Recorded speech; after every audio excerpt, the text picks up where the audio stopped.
నారాయణం నమస్కృత్య నరం చైవ నరోత్తమం దేవీం సరస్వతీం వ్యాసం తతో జయముదీరయేత్. సచ్చిదానందరూపాయ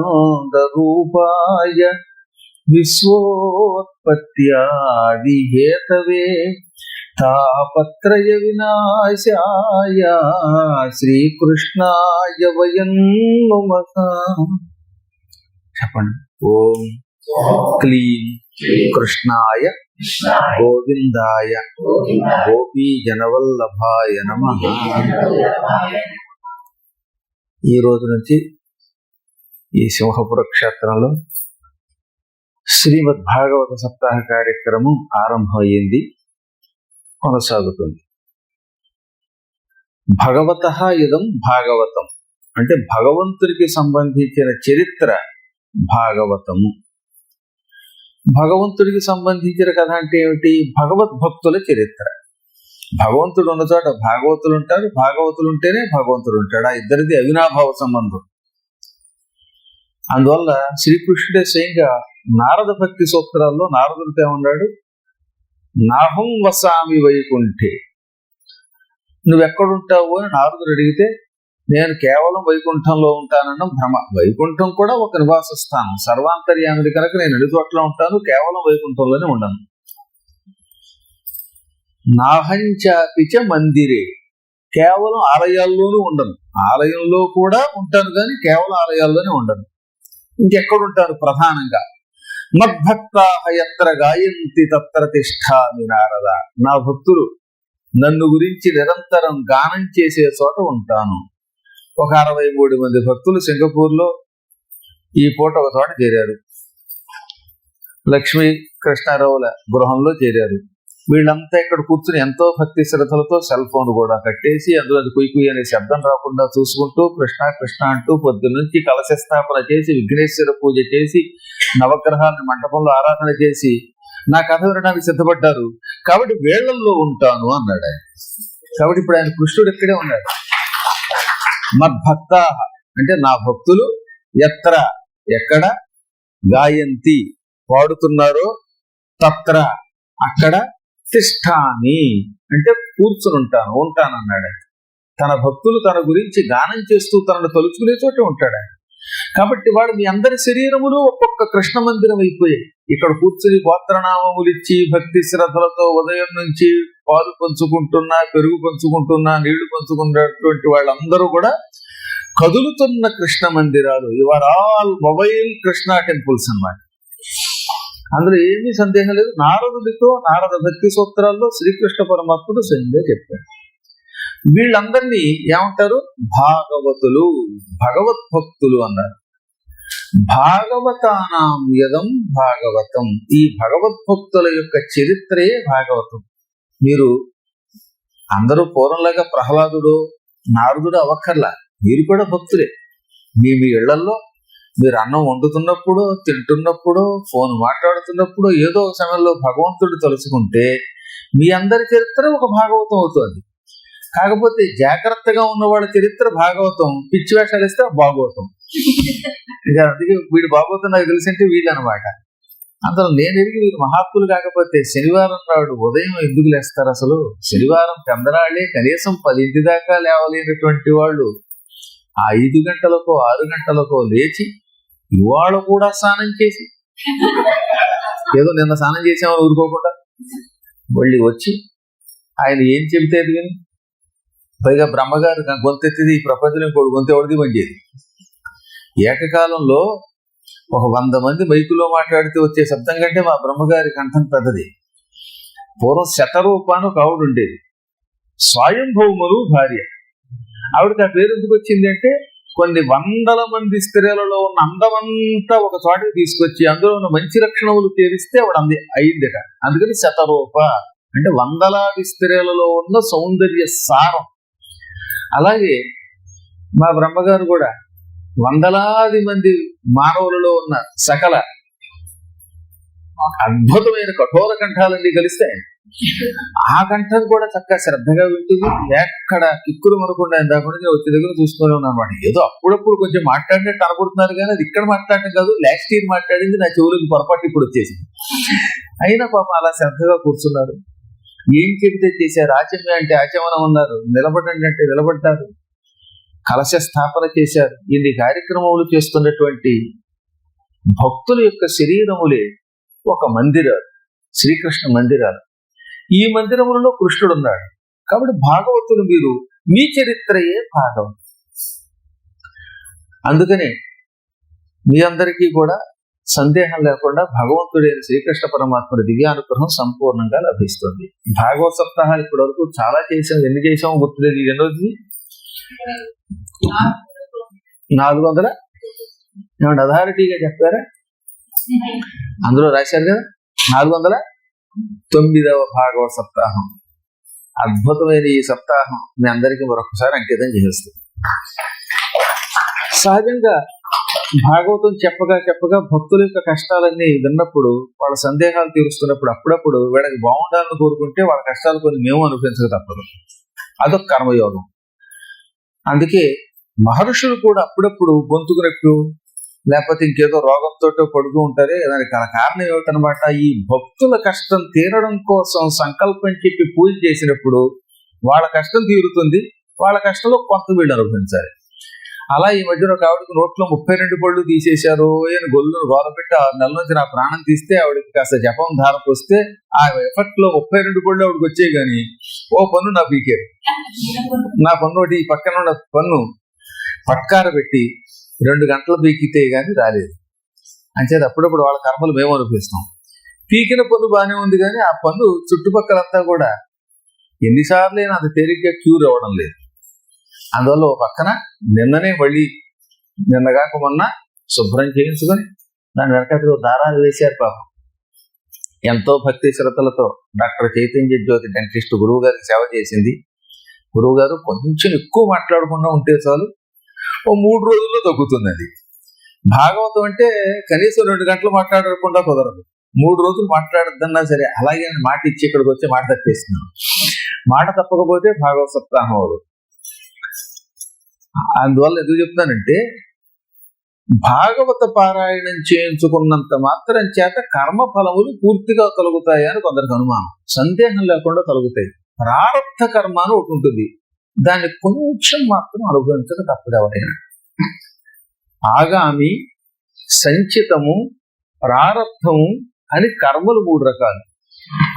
సంచితం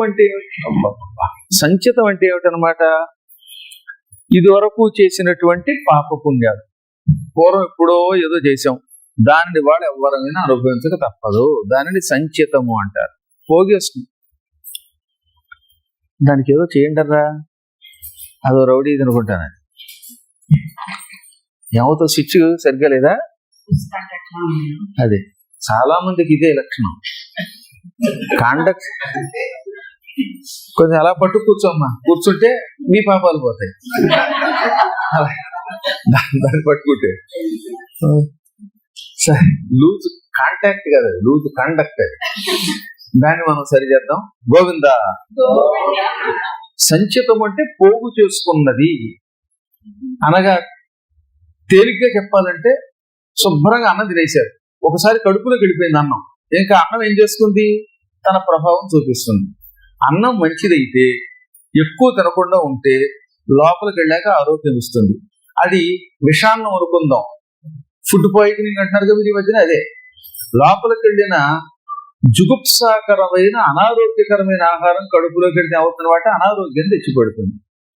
ఈ అనారోగ్యకరమైన ఆహారం కడుపులోకి వెళ్తే దాన్ని కడుపు జీర్ణించుకోలేక శరీరంలోకి పంపి పాడు చేస్తుంది. కనుక దానికి ఏం చేస్తారు డాక్టర్లు, అయితే వాంతి అయ్యేలా చేస్తారు, లేదా అందులో ఉన్న క్రిముల్ని చంపి ఏదో రకంగా బయటకు వచ్చేలా చేస్తారు. సంచిత కర్మ అంటే కడుపులోకి వెళ్ళిపోయిన ఆహారం వంటిది, దాని ప్రభావం అది చూపించి తీరుతుంది. అందులోంచి బయటపడడానికి మాత్రం మార్గం ఏమిటనమాట, భాగవతం అనే వైద్యం. దీనివల్ల అయితే ఆ దిక్కుమాలను వాంతి అయిపోతుంది, లేదా అది ఇంకో రకంగా బయటకు వచ్చి అనారోగ్యం కలుగుతుంది. కాబట్టి సంచిత కర్మను తప్పించుకోవచ్చు. ప్రభావం ఉంది, కొంప ఉంచకుండా కాపాడచ్చు. ఏది ఇమ్మీడియట్లీగా తెలిస్తే. మళ్ళీ విషం తినేసిన ఏడాది తర్వాత ఉపయోగం లేదు. గుండెపోటు వచ్చింది ఆసుపత్రికి తీసుకెళ్ళాక ఈ వైద్యం చేసేటప్పుడు వాడిపోతే వాడేం చేయగలడు? అవునా? కాబట్టి సకాలములో వైద్యుని దగ్గరికి వెళ్ళి మనకి ఇంకా ఆయువు ఉంటే మాత్రం మనం గుండెపోటు నుంచి ఎలా బయటపడుతున్నామో, కర్మలు పాపిష్టి కర్మలు ఎక్కువ చేసామని తెలుసుకున్నవాడు దానికి పరిహారం చేసుకోవడానికి భాగవత సప్తాహం చేస్తే అందులోంచి బయటపడతాడు. ఆ పాత పాపం పోతుంది. ఇది సంచితము అంటే ఆల్రెడీ పోగేసుకున్నది. ఆగామి అంటే రాబోయే కర్మ. రేపు ఏం చేస్తామో మనకేం తెలుసు. అందుకని భాగవత సప్తాహం చేస్తున్నప్పుడు రేపు ఆ ఎల్లుండి ఆ తర్వాత మేము చేసే కర్మలు అంటే పనులు మంచి పనులు అయ్యేలా చెయ్యి. ఈ పనుల వల్ల మాకు ప్రమాదం లేకుండా చెయ్యి భగవంతుడా అని ప్రార్థించి ఈ భాగవతం యొక్క పారాయణం సేకరిస్తే భవిష్యత్తులో పిచ్చి పనులు చేయకుండా ఉంటాం. ఏ పని వల్ల మనకి ప్రమాదమో ఆ పని చేయకుండా కాపాడే శక్తి, ఆగామి కర్మ రాకుండా చేసే శక్తి భాగవతానికి ఉన్నది. కాబట్టి సంచితం నుంచి బయటపడగలం, ఆగామి నుంచి బయటపడగలం. ప్రారంధం అంటే అప్పుడు అనుభవిస్తున్న కర్మ.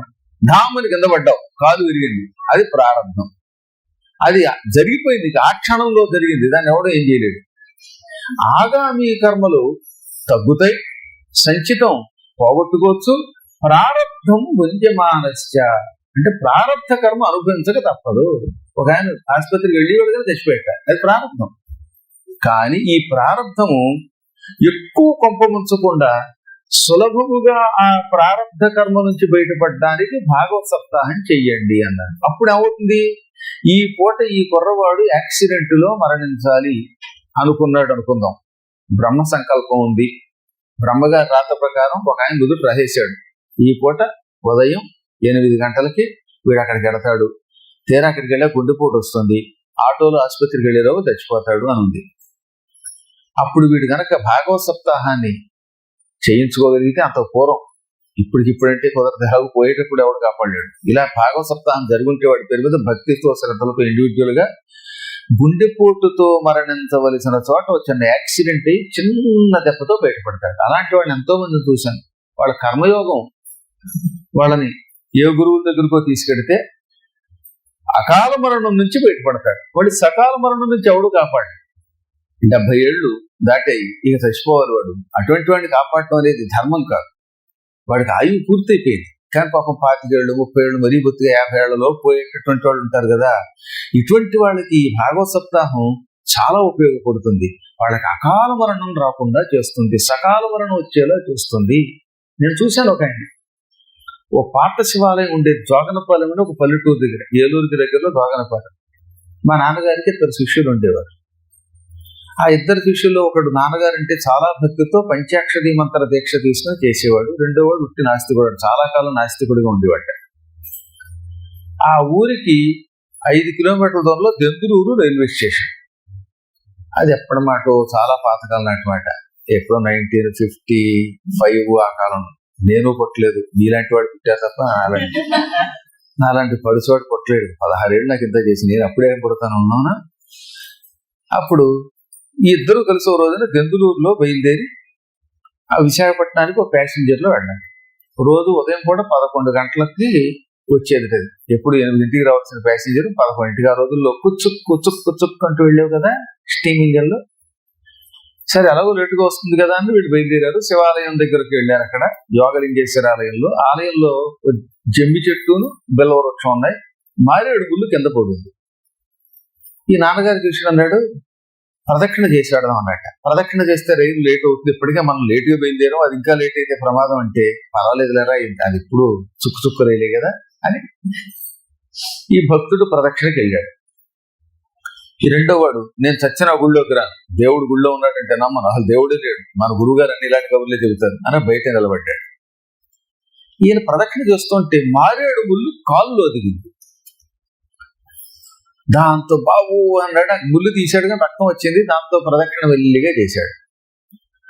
గుళ్ళోకి దండం పెట్టుకోవడానికి వెళితే ఆ బయట నుంచి ఇదంతా చూస్తున్నాడు వీడు, ఈ నాస్తికుడు. నేను చెప్పానా గురువు గారు దేవుడు అంటూ ప్రదక్షిణకి వెళ్ళావు, లోపలికి వెళితే ప్రదక్షిణ చేస్తే ముళ్ళు దిగింది, అదే నాకైతే ఇంకే బలి దిగి ఉండేది. అందుకే గుళ్ళని నమ్మకూడదరా ఇచ్చాడు. కర్మను నమ్ముకోవాలి, మన కష్టాన్ని నమ్ముకోవాలి. అన్నాడు. వాడికి బయట పరుసు దొరికింది. అప్పట్లో తోలు పరుసులు ఉండేవి. ఆ పరుసులో ఏకంగా 300 రూపాయలు, ఆ రోజుల్లో 300 రూపాయలు పెడితే 2 ఎకరాల పొలం వచ్చేది కావుడు. ఒరే చూసావరా, నీ కర్మేమో గుళ్ళోకి వెళ్ళావు, నీకేమో ముళ్ళు దిగింది, నాకు పరుసు దొరికింది, నేను వెళ్ళిపోతున్నాను, నువ్వు ఇప్పుడు కుంటుకుంటూ నడవలేవు, నాకు రైలు ఎక్కిపోతుంది అని వీడు వదిలేసి వెళ్ళిపోయాడు. వాడేం పట్టించుకోకుండా అలాగే బాధపడినా కొంచెం కాసేపటికి వందలు ముళ్ళు తీసేసిన తర్వాత తగ్గుతుందిగా. ఆ రోజుల్లో ముళ్ళు ఇలా తీసవతలు పారేస్తే తగ్గేవి. ఇప్పుడంటే మందులు వచ్చాయి, కానీ మా చిన్నప్పుడు మందులు ఎవడు వేసేవాడు. ఇప్పుడు ఎవరు చూసినా మందుగాడే. ఏ మందు వేస్తున్నాడో తెలియదు. అసలు నన్ను అడిగితే ఈ మందులు వేసేవాడే మందేశ్వరులు. శనివారం వచ్చిందంటే మందేశ్వర పూజ అంటే వీళ్ళు అయ్యి ఉంటారనిపిస్తున్నారు. సరే, ఈయన మొదట వాడు వెళ్ళిపోయాడు. వాడు వెళ్ళే సమయానికి రైలు వచ్చింది. టికెట్ తీసుకుని హాయిగా రైలు ఎక్కాడు. ఈ వెనకాల వాడు వెళ్ళేసరికి గంట పట్టింది, రైలు వెళ్ళిపోయింది. ఇంక ఈ పూట ప్రయాణం లేదు, సాయంత్రం ఎప్పుడు రైలు వస్తుందో బాబా అనుకుంటూ ఉంటే, ఆ తర్వాత వాడు అన్నట్టు ఇవాళ స్పెషల్ రైలు వేసాడండి, 1-2 గంటలు అయితే వేరే రైలు వస్తుంది అన్నట్టు. ఈ రెండో రైలు కోసం ఆ రైల్వే స్టేషన్లో కూర్చున్నాడు. 1 గంట పోయాక ఇవాళ రైలు రాదండి, ఎందుకంటే ఇందాక వెళ్ళి రైలు చేపురోలు వెళ్ళేతో ఎక్కడో పట్టాలు తప్పి 2 కంపార్ట్మెంట్లు వెనకనో పడిపోయాక ఆ 2 కంపార్ట్మెంట్లో ఉన్న వాళ్ళలో 3-4 పోయారట. వీడు అనుకున్నాడు అదృష్టం ఏదో బాగుందని అనుకుంటుంటే కాసేపటి తెలిసింది ఏంటంటే ఈ పరుసు దొరికిన వాడే ఉన్నాడు అందులో. వాడు పోయాడు, 3-4 వాడు ఉన్నాడు. పరుసు దొరికింది అనుకున్నాడు కానీ వీడి జీవితం పరుసు అయిపోతుంది అనుకోలేదు వాడు. కాబట్టి భగవంతుడు ఏం చేస్తాడనమాట, ప్రారంధం వాడు అనుభవించాలి. ఈ ఇద్దరికి ఈ పూట మరణ యోగం ఉంది. వీడు మృత్యుంజయుడు పట్టుకున్నాడు, దాంతో కాల్లో ముళ్ళు మాత్రమే దిగిరింది, జీవితం మాత్రం నిల్లవకుండా అయింది. వాడు మాత్రం వెళ్ళిపోయాడు. కంపార్ట్మెంట్ వెనక్కి తప్పింది. వెనక్ కంపార్ట్మెంట్లు అందులో ఉన్న వాళ్ళలో 3 పోయారు, అందులో వీడు ఒకడు ఉన్నాడు. ఇది దైవలీల, చాలా విచిత్రం. ఇప్పుడు కూడా మేము జోగనపాలెం వెళ్ళినప్పుడల్లా మా నాన్నగారి చరిత్ర చెబుతూ అక్కడ ఉన్నటువంటి పెద్దలు చెప్పేవారు, మీ తండ్రి గారు ఎంతో మందిని బాగు చేశారు, అటువంటి మహానుభావులు పుత్రులు వచ్చారా అని. మొన్న ఈ మధ్యన పెడితే గొప్ప స్వాగతం, ఘన స్వాగతం కూడా చెప్పారు. యోగలింగేశ్వరాలయం వెళ్ళి తీరాలి, జీవితంలో ఒకసారైనా చూడవలసిన ఆలయం అన్నమాట. అందులో ఏం చెప్తానంటే, ప్రారంధ కర్మం ఎవడైనా అనుభవించాలి. భగవద్ అనుగ్రహం ఉంటే ఇలా చిన్న దంతంతో బయటికి పోతుంది, అనుగ్రహం లేకపోతే అంతం అయిపోతాడు. ఆ దంతం అంతం అయితే నష్టం, శరీరం అంతం అయితే కొంత ఇబ్బందే కదా, అకాలంలో పోవటం. అందువల్ల శ్రీమద్ భాగవత సప్తాహం అంటే నాకు అంత నమ్మకం. భాగవత సప్తాహము వల్ల బాగుపడకపోతే ఈ చరాచర జగత్తులో ఆ వ్యక్తిని బాగు చేసేవాడు మరొకడు లేడు అని వేదవ్యాసుడు ఢంకాపదంగా చెప్పాడు. అందున విశేషత కలియుగి, కలియుగములో మరింత విశేషముగా ఈ భాగవతం మనకి శుభాన్ని కలగజేస్తుంది. ఒకప్పుడు నైమిషారణ్యంలో 88,000 మంది ఋషులు 1000 సంవత్సరాలు యజ్ఞం చేశారు. ఇప్పటికీ మనం నైమిషారణ్యం వెళ్ళి ఆ ప్రాంతాన్ని చూడవచ్చు. నైమిషారణ్యం లక్నోకి 100 కిలోమీటర్ల దూరంలో ఉంటుంది, సీతాపూర్ డిస్టిక్ లో ఉంటుంది. సరిగ్గా లక్నో రైల్వే స్టేషన్ నుంచి బయలుదేరితే 3 గంటల్లో వెళ్ళిపోతారు. ఎయిర్పోర్ట్ నుంచి బయలుదేరినా 2.5 గంటల్లో వెళ్ళిపోతాం. ఇప్పుడు బాగా ఎక్స్ప్రెస్ వే అని వేశారు. యోగి ఆదిత్యనాథ్ గారు వచ్చాక, అటు కేంద్రంలో నరేంద్ర మోడీ గారు ఉన్నాక భారతదేశంలో యాత్రలు చేయడం తేలికైపోయింది, సేఫ్టీగా వెళ్ళొస్తున్నాం. మా చిన్నప్పుడు నైమిషారణ్యంలో 5 గంటలు దాటితే బయటకు వస్తే వాడు డేంజరస్ స్థితిలోకి వెళ్ళిపోయాడు, వాడు బతుకుతాడో లేదో అనేవాడు. మేము చాలాసార్లు వెళ్ళి, అందులో 99లో మళ్ళీ మేము భాగవత సప్తాహం చేసాం. అప్పుడు సాయంత్రం చీకటి పడాక బయటకు ఎవరు వెళ్ళేవారు కాదు. అక్కడ అంత గోండాలు, రౌడీ, అది ఒక భయంకర స్థలం కింద ఉండేది. కలిపురుషుడు అక్కడే ఉన్నాడు అన్నట్టుగా ఉండేవారు. కానీ ఈ మధ్యకాలంలో 2014 నుంచి ఈ 12 ఏళ్లలో నైమిషారణ్యం అద్భుతంగా మారిపోయింది. నిజంగా పూర్వకాలపు నైమిషారణ్యంలా తయారు చేసిన ఘనత పద్మమునదు, పద్మాకర అనేది. భారతదేశంలో పద్మం వికసించిన అందరూ స్టాంప్ వేసి కాస్త నెగ్గించారు. కేంద్రంలో నరేంద్రుడు, ఇక్కడ ఆదిత్యుడు, యోగీంద్రుడు, నరేంద్రుడు. ఎలా ఉన్నంతకాలం భూమి చల్లగా ఉంటుంది, భారతదేశం మళ్ళీ ఒక అపూర్వ స్థితిలో పెడుతుంది అని నేను అనలేదండి. భవిష్య పురాణంలో వ్యాసుడు రాశాడు. వ్యాసుడు చెప్పాడు, మరి నేను చెప్పాను నా మీద పడదు. ఈ రాజకీయ పార్టీ వాళ్ళతో పడలేక వస్తున్నాం, ఏమన్నా ఏడుస్తారు. కానీ సాక్షాత్తు వ్యాసుడు చెప్పాక ఏం చేస్తారు, అడగండి ఆయన్ని, కనపడిపోయింది. అందువల్ల ఎందుకు చెప్తానంటే, ఆ నైమిషారణ్యంలో ఎన్నోసార్లు మేము భాగవత సప్తాహం చేసి ఈ మధ్య మొన్న కిందటి సంవత్సరం కూడా భాద్రపద మాసంలో అక్కడ పూర్ణిమ నాడు బంగారం సింహాసనం మీద భాగవతాన్ని ఊరేగించాం. ప్రోష్ఠపద్యాం పౌర్ణమాస్యాం హేమసింహ సమన్వితం యోగదాతి భాగవతం సయాతి పరమాంగతిం. ప్రోష్ఠపది అంటే భాద్రపద మాసం. భాద్రపద మాసంలో పూర్ణిమ నాడు బంగారపు సింహాసనం మీద భాగవతాన్ని పెట్టి ఊరేగించి దానం చేసిన వాడు సయాతి పరమాంగతిం, వైకుంఠాన్ని కడతాడు, మోక్షాన్ని కడతాడు అని భాగవతంలో ఇక్కడున్న పుస్తకంలో 12వ స్కంధంలో 13వ అధ్యాయంలో చెప్పారు. భాగవతం 12వ స్కంధంలో 13వ అధ్యాయంలో చెప్పారు. అందుకే ద్వారకలో, నైమిషారణ్యంలో, మళ్ళీ హైదరాబాద్ లో ఇలా చాలా ప్రాంతాల్లో ఈ మధ్య దాదాపు 3 చోట్ల 4 చోట్ల బంగారపు సింహాసనం మీద ఊరేగించాం. మా అదృష్టం భక్తుల సహకారంతో కేవలం 2 కేజీల బంగారంతో మాత్రమే ఒక సింహాసనం చేయించాం.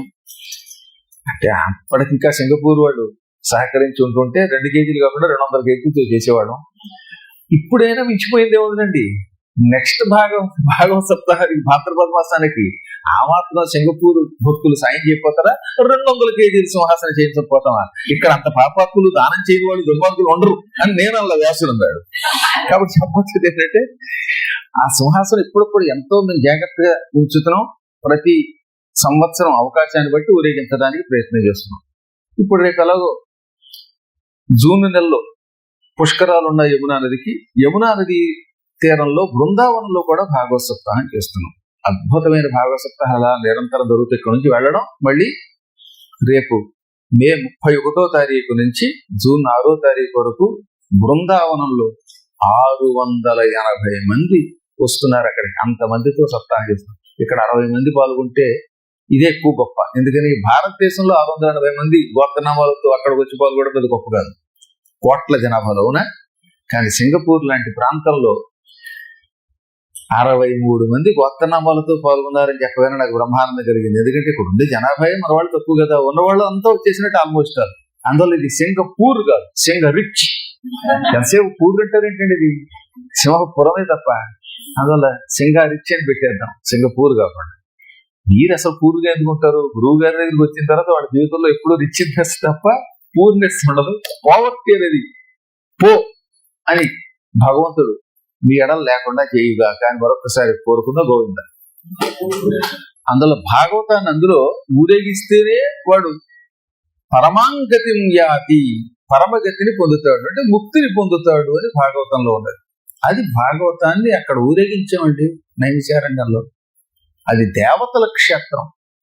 ఇప్పటికీ దేవతలు రాత్రిపూట అదృశ్య రూపంలో ఆ ప్రాంతాల్లో తిరుగుతారు. అక్కడ ఒకప్పుడు 88,000 మంది ఋషులు సహస్ర సమమాసత 1000 సంవత్సరములు యజ్ఞం చేశారు. ఇవాళ మనం 7 రోజుల్లో ఇక్కడ భాగవతం పారాయణ చేయడం గొప్ప కాదు. ఆ రోజుల్లో అడవిలో మనుషులు ఎవరు అంత తేలిగ్గా 7 రోజుల్లో అతి భయంకర సింహ శార్దూల శరభ గండకాది క్రూర మృగాల మధ్యలో కూర్చుని 88,000 మంది 1000 ఏళ్ళు యజ్ఞం చేశారంటే ఆలోచించండి.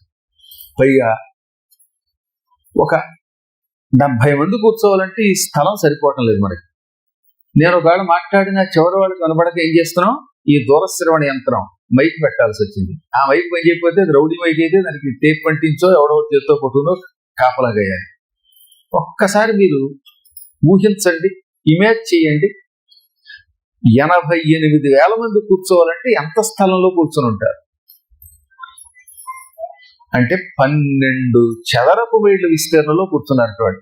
నైమిషారణ్యంలో 12 చదరపు మైళ్ళ విస్తీర్ణంలో 88,000 మంది కూర్చున్నారు. అందరూ ఇరుక్కుని కూర్చోలేలాగా చెట్ల చుట్టూ, చెట్టు చుట్టూతో ముగ్గురు, చెట్టు దగ్గర మళ్ళీ ఇంకో చెట్టు దగ్గర అలా చెట్ల కింద పెట్టల్లా కూర్చున్నారు.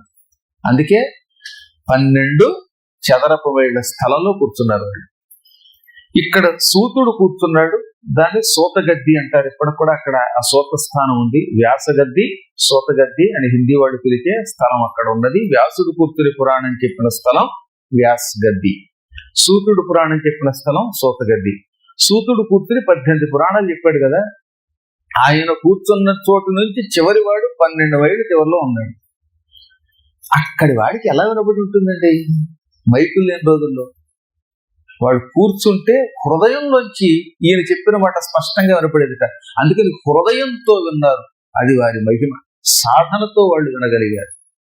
మామూలు మాటల్లాగా ఏదో మైకుల్లోంచి వినడం కాకుండా ఆయన చెప్పిన ప్రతి మాట చివరి వాడి దాకా స్పష్టంగా వినపడింది. అందుకే వాళ్ళని ఋషులు అన్నారండి. అలా వాళ్ళు యజ్ఞం చేస్తూ ఉండగా ఒక రోజున సూతుడు వచ్చి కూర్చోగానే సూతుడిని భక్తి శ్రద్ధలతో అందరూ పూజించి కూర్చోబెట్టి ఆసనం ఇచ్చి ఆయన్ని ప్రశ్నించారు. అందులో అందరూ ఒకేసారి మాట్లాడితే బాగుండదు కదా, గందరగోళంగా ఉంటుంది. అందరి తరఫున ఒక్కళ్ళే మాట్లాడాలి మైకులు. అందరూ ఒకేసారి మేము మాట్లాడతాం అంటే ఏమవుతుంది. అందుకని వాళ్ళందరికీ ప్రతినిధిగా సౌనకుడు అని ఒక మహర్షి ఉన్నాడు. సునక మహర్షి కొడుకు సౌనకుడు ఆయన లేచాడు. ఆయనకి కథామృత రసాస్వాద కుశలహ అని బిరుదు.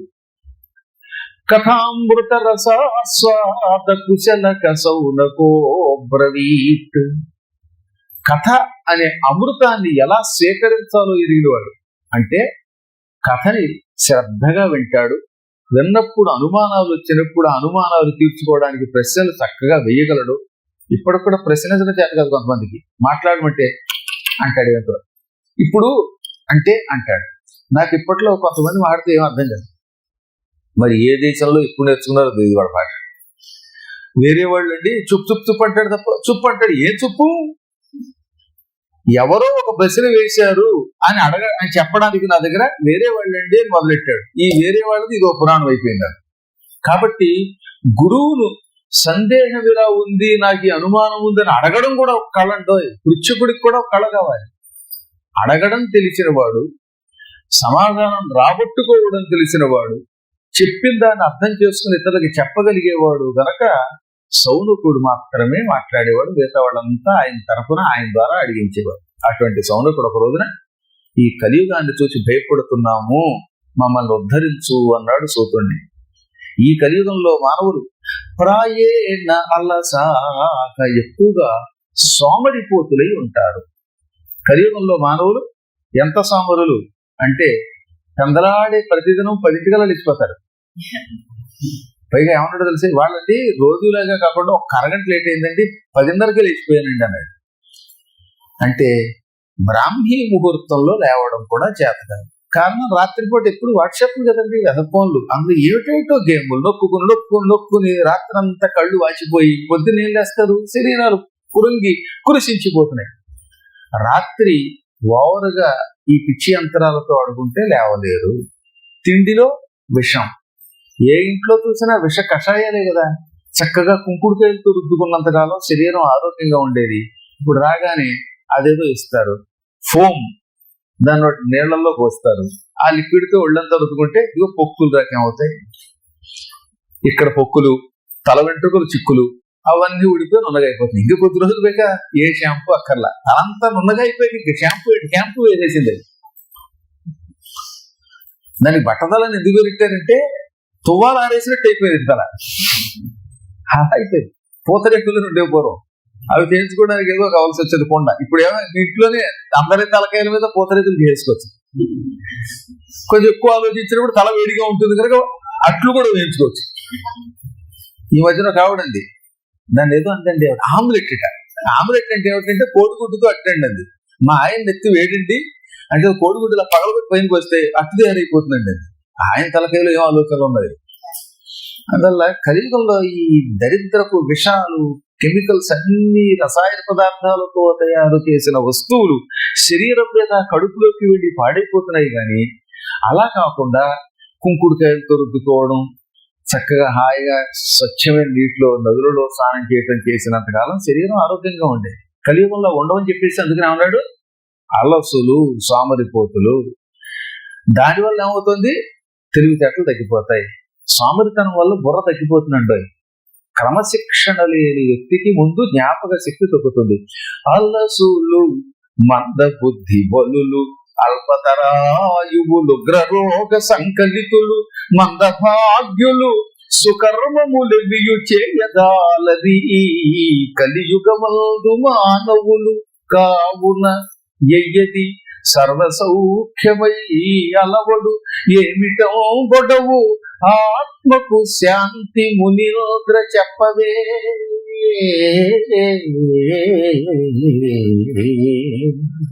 ఈ కలియుగంలో మానవులు సోమరులు, బుద్ధి బలం తక్కువ, జ్ఞాపక శక్తి తక్కువ, ఆయువు తగ్గిపోతుంది. ఎంతకాలం ఎవడు బతుకుతాడో తెలియదు. పోనీ ఉన్న రోజుల్లో ఆరోగ్యంగా ఉంటాడా అంటే ఉగ్ర రోగాలతో, భయంకర రోగాలతో పీడింపబడతాడు. కొత్త రోగాలు వాడే పుట్టించుకుంటాడు, కోవిడ్ లాంటివి. పిచ్చిపని చేస్తే కోవిడ్ రాకపోతే ఆవిడ వస్తుంది అన్నారులేండి వాళ్ళు. అలాగా ఈ రోగాలతో వస్తూ ఉంటారు. మందభాగ్యులు, ఐశ్వర్యం తక్కువ, ఆనందం తక్కువ, ఆరోగ్యం తక్కువ, ఇంట్లో శాంతి ఉండదు. రోజు పాపం అంటే పాపం అంటే పాపం, ఎందుకో తెలియదు. పిచ్చి కాకపోతే ఎందుకండి? అసహనం ఎందుకు వస్తుందంటే మనకి ఇతరుల యొక్క అభ్యున్నతిని తట్టుకోలేకపోవటం వల్ల. ఈ కలియుగంలో రోగాలకు మూల కారణం ఏమిటో తెలుసా? పరుల అభివృద్ధిని వారలేకపోవటం. ఆవిడకు 10 రూపాయలు ఇస్తే పక్కవాడికి ఏడుపు. ఆవిడ బిల్డింగ్ కట్టుకుందే వీడు చచ్చిపోతాడు. ఏమైంది? వాళ్ళు నువ్వు ఎంతకాలం ఉంటావు? ఈ భూమి అంతా ఏలగలమా మనం? కళ్ళు మూసి తెరిచేలోపు ఢామని చచ్చిపోతున్నాం. కోట్లు సంపాదించిన వాడు టపా కట్టేస్తున్నాడు. ఈ లోపు మనం పక్కవాడు బాగుపడితే ఆనందించకపోవడం వల్ల, అనుక్షణం వాడి మీద వీడి మీద వాడు కోపంతో అన్నిటికీ బాధపడిపోతూ ఉండడం వల్ల క్రమంగా అనారోగ్యం వచ్చి రోగం లేని రోగంతో చచ్చిపోతాడు. అందువల్ల కలియుగంలో మానవులు ఉగ్ర రోగాలు కొని తెచ్చుకుంటారు. శాంతి ఉండదు, సుఖం ఉండదు, మంచి పనులు చెయ్యరు, చేసేవాడు చేయనివారు. ఎవరైనా మీలాంటి వాళ్ళు కలిసి భాగవత సప్తాహం చేసుకుంటారు అనుకోండి, ఎందుకండి భాగవత సప్తాహం, దీని బదులుగా మ్యూజికల్ నైట్ పిలిపిస్తే పర్వాలేదు కదా అంటారు. మ్యూజికల్ నైట్ అంటే ఒక్క నైటే, ఆ తర్వాత వీడిపోయి బాజికల్, అది ఇల్లాజికల్. అది అందువల్ల మంచి పనిని చేసేవాడిని చెయ్యనివారు. శ్రద్ధ చెప్పింది. సప్తాహం మొదలెట్టేప్పుడు ఏమైనా పిచ్చా, ఎందుకు వచ్చింది సప్తాహం, దీని బదులుగా చక్కగా ఇంకేదైనా పెట్టుకుందాం. ఎండ్రేలు నమ్ముతారు. ఆ ఎండ్రేలు పులుసు పెట్టుకు తాగేస్తే అంత సుఖంగా ఉంటుంది అన్నారు పాపం. అక్కడ నుంచి ఆ అమ్మాయి ఏడుస్తూ, గురువు గారండి సప్తాహం వద్దంటున్నారండి, ఏం చేద్దామండి అంది. సప్తాహం వద్దంటే నీ ఇంట్లో చేసి వెళ్ళిపోతాను, ఏం పర్వాలేదులే అన్న. మీలాంటి పుణ్యాత్ములంతా చేరారు. ఒకళ్ళిద్దరు ఆవిడ చాలా డిస్కరేజ్ చేశారట.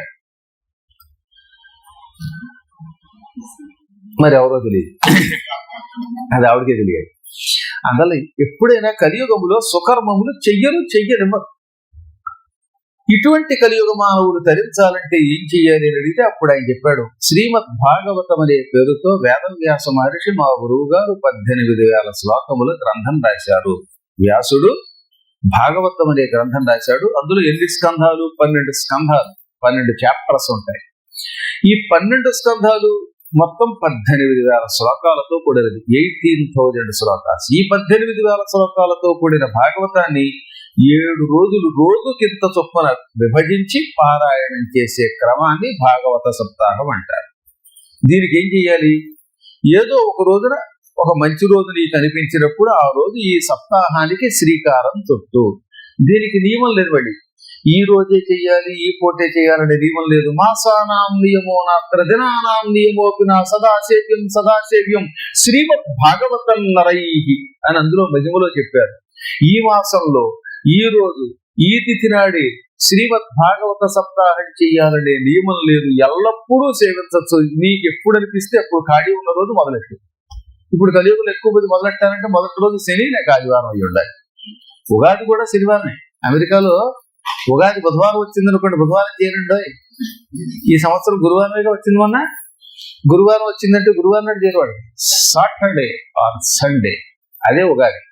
మాకు ఎప్పుడు సెలవు వస్తే అదే ఉగాది లేదా బతుకు గాది. అందువల్ల ఒక శుభదినం నాడు ప్రారంభించాలి.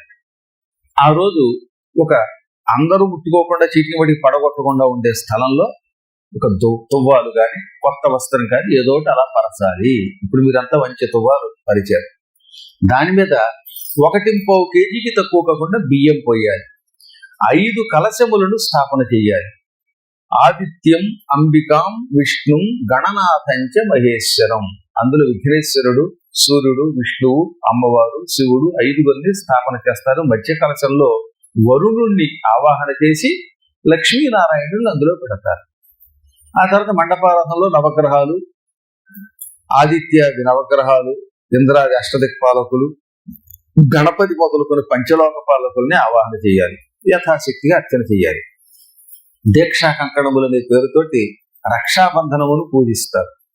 దారములను పసుపు పూసి తోరములుగా కట్టి అందులోకి కూడా మొత్తం దిక్పాలకులని యమకింకరులను అందరిని ఆవాహన చేస్తారు. ఈ కంకణం చేతికి కట్టుకుంటే ఆ రోజు నుంచి మీరంతా సాక్షాత్తు కృష్ణ స్వరూపులు అవుతారు. ఈ కంకణం అందరూ కుడి చేతిగా కట్టుకోవాలి, ఆడవాళ్ళు ఎడం చేతికి కట్టుకోవాలనే సంప్రదాయం ఈ మంత్రశాస్త్రంలో లేదు, భాగవతంలో లేదు. అది ఎవడో ఏదో చేశాడు. ఇప్పుడు ఈ కంకణాన్ని పూజించి చేతికి కట్టుకోవడం వల్ల లాభం ఏమిటి? ఆ రోజు నుంచి పొరపాటున వాళ్ళకి మైలు వచ్చిన ఆ మైలు ఈ 7 రోజుల దాకా వాళ్ళని అంటదు. జాత శౌచ మృత శౌచ భయం నాస్తి మహీతలే. మీ ఇంట్లో పురుడు వచ్చింది, లేక ఇంకేదో వచ్చింది కర్మయోగం వల్ల, ఎవరో ఎక్కడో దూరంగా ఉన్నటువంటి వాళ్ళు వెళ్ళిపోయారు. అలాంటప్పుడు ఈ మైల చేతికి కంకణం ఉండడం వల్ల వాళ్ళకి అంటదు. అందుకని కంకణం కట్టుకోవాలి. కంకణం కట్టుకున్న వాళ్ళకి ఇంక లేదు. బయట ఉన్నారు ఆడవాళ్ళు అయినా సరే ఈ అశౌచం అంటదు. అలాగే ఇంట్లో కలుపుకోకూడదు. కలుపుకోమని కాదు, వీళ్ళకి ఈ దీక్ష మధ్యలో ఇప్పియాల్సిన అవసరం లేదు కంకణం ఉండడం వల్ల. ఈ కంకణం ఉండడం వల్ల ఏమవుతుంది? రెండవది, ఇక్కడ 3 మనుషులు మీకోసం పారాయణ చేస్తున్నారు. ప్రతిదినము మీ గోత్రనామాలు చదివి ఆ తర్వాత మీ అందరూ బాగుండాలని చెప్పి ఈ భాగవతం 18 శ్లోకాలు వీళ్ళు పారాయణ చేస్తారు. ఈ ఫలం ప్రతిదినము ఓ పళ్ళెంలో నీళ్ల రూపంలో ఇస్తారు. అంటే చేతిలో కాసి నీళ్లు తీసుకుని ఏతత్ ఫలం తత్తద్గోత్ర జాతానాం సమర్పయామి, ఆయా గోత్రాల్లో పుట్టి మా చేత భాగవత సప్తాహం చేయించుకుంటున్న వాళ్ళకి సమర్పిస్తున్నామని విడిచిపెడతారు. అంటే మీరే స్వయముగా పారాయణ చేసిన ఫలితం దీని వల్ల పొందుతారు, ఈ నీళ్ల సమర్పణ వల్ల. అందువల్ల దీక్షాకక్కడ ధారణ చేయటం వల్ల అశుచి అంటారు. పాపిష్టి పనుల వాళ్ళ వల్ల మీకే ప్రమాదం రాదు, సాధారణంగా ఇబ్బంది రాదు. తర్వాత ఈ ఫలం మీకు అందుతుంది. ఈ 7 రోజులు అయిన తర్వాత ఈ కంకణం 6వ రోజు రాత్రి కానీ 7వ రోజు ఉదయం కానీ మళ్ళీ వాళ్ళకి అందజేసేయాలి. అప్పుడు వాళ్ళు దాన్ని హోమగుండంలో వేస్తారు. కానీ ఇందులో కొంతమంది కంబోడియా నుంచో లేకపోతే దుబాయ్ నుంచో కూడా వచ్చి అక్కడికి వెళ్ళిపోతున్న వాళ్ళు ఉన్నారనుకుందాం. అటువంటి వాళ్ళు 7వ రోజు ఉదయం ఎక్కడుంటే అక్కడ దాన్ని నిప్పేసి వీలుంటే సముద్ర జలాల్లో కానీ నదిలో కానీ కలపాలి, లేదా ఎవరూ తొక్కని చెట్టు కట్టేయాలి. ఇక్కడ ఇవ్వడం కుదరనటువంటి వాడు, ఒకవేళ మేము రేపు ఇవాళ శనివారం మొదలెట్టామండి, శుక్రవారం నాడు ఉంటాం, లేదంటే గురువారం నాడు అమెరికా వెళ్ళిపోతున్నాం అంటే అమెరికాలో 3 నదులు ఉన్నాయి. వెళ్ళి వెళ్ళగానే ఏదో నదిలో బారేయండి, ఎవడో చూడకుండా, చూస్తే పట్టుకుంటాడు కనుక అక్కడ. లేదా ఆ మాత్రం చెట్లు ఉన్నాయి, ఏదో చెట్టుగా అక్కడికి వెళ్ళే కట్టేయండి, ఎవరు తొక్కని చోట పెట్టండి. లేదా దాన్ని తీసి మళ్ళీ భద్రంగా ఏ శ్రద్ధతో ఇస్తే శ్రద్ధ నాకు దాన్ని పాచీలు చేసి ఇస్తుంది.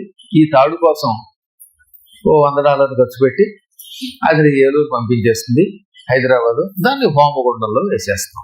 అది దీక్షా విరమణ. ఈ దీక్షాకక్కడ ధారణ చేస్తేనే సంపూర్ణ ఫలం, లేకపోతే రావలసిన ఫలం శ్రవణ ఫలమే తప్ప పారాయణ ఫలం అందదట. కంకణం ధరించకుండా కూడా భాగవతంలో వినొచ్చు, పాల్గొవచ్చు. కానీ వాళ్ళకి విన్నప్పుడు మాత్రమే ఆ కథా ఫలమే వస్తుంది, మిగతాది రాదు. అందువల్ల ఆ పని చేయాలి. సాధారణంగా విదేశాల్లో కొన్ని చోట్ల యజ్ఞాలు కుదరవు అనుకోండి. అటువంటిప్పుడు మేము పీఠానికి వెళ్ళాక వాళ్ళందరి గొప్పన్న వాళ్ళతో యజ్ఞం చేస్తాం. ఇక్కడ అవకాశం ఉంటే యజ్ఞం చేసి పెడతారు. ఆయన ఇక్కడ అవకాశం ఉందా?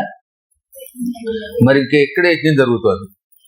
ఇదిగో రుక్మిణి కృష్ణులు కూడా ఇక్కడ పెట్టారు. కళ్యాణం కూడా రేపే జరుగుతుంది. 2 ఒకేసారి జరిగిపోతున్నాడు. అదే ఉదయం పొద్దుటైనా మధ్యాహ్నం అయినా మీరు ఏం చెప్తే అదే కదండి. ఇక్కడికి వచ్చాక మీరు ఏం చెప్తే అదే, మేమేం చేయగలం?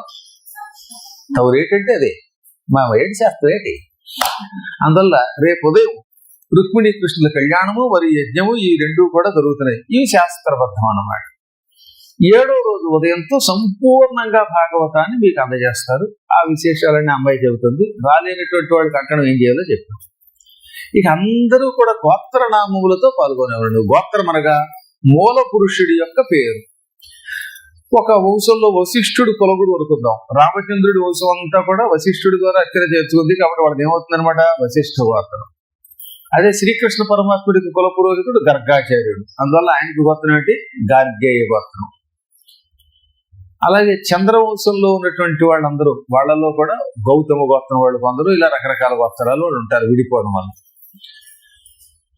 ఇలా కాకుండా మూల పురుషుడు ఎవరో తెలియదు. కొంతకాలం పోయిన తర్వాత రంగపూరు సింగపూరు వెళ్ళిపోయిన తర్వాత మా గోత్రాలే మర్చిపోయాం, మా మూల పురుషులు తెలియదు, మా పేర్లే మాకు తెలియట్లేదు అనుకున్నటువంటి వాళ్ళు అందరికీ శివగోత్రము అని చెప్పమన్నారు. అందుకనే చాలా మందికి వాళ్ళ గోత్రం తెలిపితే శివగోత్రోద్భవస్య లేదా దైవత గోత్రోద్భవస్య అంటే చాలు. అందరికీ మూల పురుషుడు ఆద్యుడు పరమాత్ముడు గనక. అప్పుడు గోత్రం లేకపోతే బెంగెట్టుకోకండి. వెంటనే అక్కడ గోత్రంలో దయాలని సిగ్గుపడిపోకుండా శివగోత్రం రాశాడు, నా పేరు రాసేయకుండా గురువు గారి గోత్రం కూడా రాయించండు, గురుగోత్రోద్భవస్య అని పెట్టేసుకోండి, ఏం పర్వాలేదు. అన్నిటికీ భైరవుడు గురువే. ఈ రెండింటిని మనం పాటిస్తే సంపూర్ణ ఫలితాన్ని పొందగలుగుతాము. ఈ 7 రోజుల్లో అవకాశం ఉన్నంత వరకు ఈ భాగవతం వినడం, ఇవాళ ఇక్కడ జరుగుతుంది, రేపు మళ్ళీ ఇంకో చోట జరుగుతుంది కదా, ఆ జరుగుతున్న చోటకి వచ్చి వినడానికి ప్రయత్నించండి. భాగవతం వినడానికి అవకాశం లేకపోతే వీటిని లైవ్ ఇస్తున్నారమ్మా, నెక్స్ట్ వీడియో రికార్డ్ చేసి పెడతారు, ఇంట్లో అయినా వినవచ్చు. లేదా ఇంట్లో కూర్చొని ఈ ప్రవచనం జరుగుతున్న టైంకి ఒకసారి కృష్ణనామస్మరణ ఓం క్లీం కృష్ణాయ గోవిందాయ గోపీజన వల్లభాయ నమః. ఇది కాంటు పట్టేనప్పుడు ఆపద్ధర్మం. అప్పుడు వాళ్ళ గోవిందనామస్మరణ చేస్తే ఇక్కడికి వచ్చి కూర్చుని భాగవతమైన ఫలితం పొందుతారు. ఇటువంటిది పాపం విదేశాల్లో వాళ్ళకి మాత్రమే. అదే భారతదేశంలో ఉన్న వాళ్ళకైతే ఈ ఫెసిలిటీ లేదు. వాళ్ళ తరఫున పారాయణ చేస్తూ ఉంటే శ్రవణ ఫలం విని పొందవలసిందే. ఈ విధంగా ఈ భాగవతంలో కథలు కూడా ఎన్నో కొన్ని వినాలి అన్నారు. ఈ 7 రోజులు నియమ నిష్టలు ఏమైనా ఉన్నాయా? ఒక్క శాకాహార నియమమే చెప్పారు. ఆహార నియమం తప్ప అంతకంటే పెద్ద ఎక్కువ నియమాలు అక్కర్లేదు. ఈ 7 రోజులకే ఉందండి. 7 రోజులు చేపలు తినకండి, మానేయండి, ఏం చేస్తాం? ఈ 7 రోజులు మాంసం మానేసి దాని బదులుగా మంచి పుచ్చకాయలు, అవేవో గచ్చకాయలు ఉంటాయి కదా, మళ్ళీ గచ్చకాయలు తినకండి, డేంజర్. ఇలాంటి ఏమన్నా పళ్ళు ఆ పదార్థాలు పెట్టుకుంటారు. అయినా మీరు మహానుభావులు 7 రోజులు కదా 700 రోజులైనా నియమంతో ఉంటారు. మీకు నేను చెప్పేది నాకే మీరు చెప్పగలరు. అయినా ఉరికే నోరు ఊరుకోని చెప్పా, వ్యాసుడు చెప్పమన్నాడు. అందులో ఆహార నియమము తప్ప అంతకంటే అక్కర్లేదు. సాధ్యమైనంత వరకు భాగవత సప్తాహం జరుగుతున్నప్పుడు పరులకు ద్రోహం తలపెట్టద్దన్నారు. అంటే ఇతరులకు చెడ్డ కోరుకుంటే ఏమవుతుంది, అది మనకి తగులుతుంది. అందులో ఇతరులకు కూడా మంచే కలగాలని కోరుకోండి. ఇతరులకు నీ వేది కోరితే అది నీకే తగులుతుంది కనుక, శుభం కలుగుతుంది కనుక ఆ పని చేయమంటారు. ఈ విధంగా వేదవ్యాస ప్రోక్తమైన 18,000 శ్లోక పారాయణము శ్రవణము వల్ల కలియుగంలో ఈ అపూర్వ దోషాలన్నీ తొలగిపోయి మానవులు తరిస్తారు. అన్నిటికీ మించి ఎలా బతికామన్న దానికంటే చివరి రోజులు ఎలా గడిచాయనేది చాలా ముఖ్యం ఉండాలి. చివరి రోజుల్లో సక్రమంగా లేనటువంటి వాళ్ళంతా కూడా, ఎక్కువ మంది బాధపడుతున్న వాళ్ళంతా నాకు కనబడుతూనే ఉంటారు. ఏదో 50 ఏళ్ళు 60 ఏళ్ళు ఉద్యోగం చేస్తున్నారు పాపం. ఇంకా వార్ధక్యాల్లో పిల్లలు చూసేవాళ్ళు ఉండరు, దగ్గర ఎవరూ ఉండరు. చివరిలో వృద్ధాశ్రమాలకు వెళ్ళడం, అక్కడ దిక్కు లేకుండా చచ్చిపోవడం, కర్మకాండలు కూడా చేయకుండా అయిపోతున్నారు. కానీ భాగవత సప్తాహం జరిగితే ఆ వ్యక్తికి దుస్థితి రాదు. ఒకవేళ ఎవరికైనా కర్మకాండలు పిల్లలు చేయకపోయినా వాడు మోక్షములకే పెడతారు.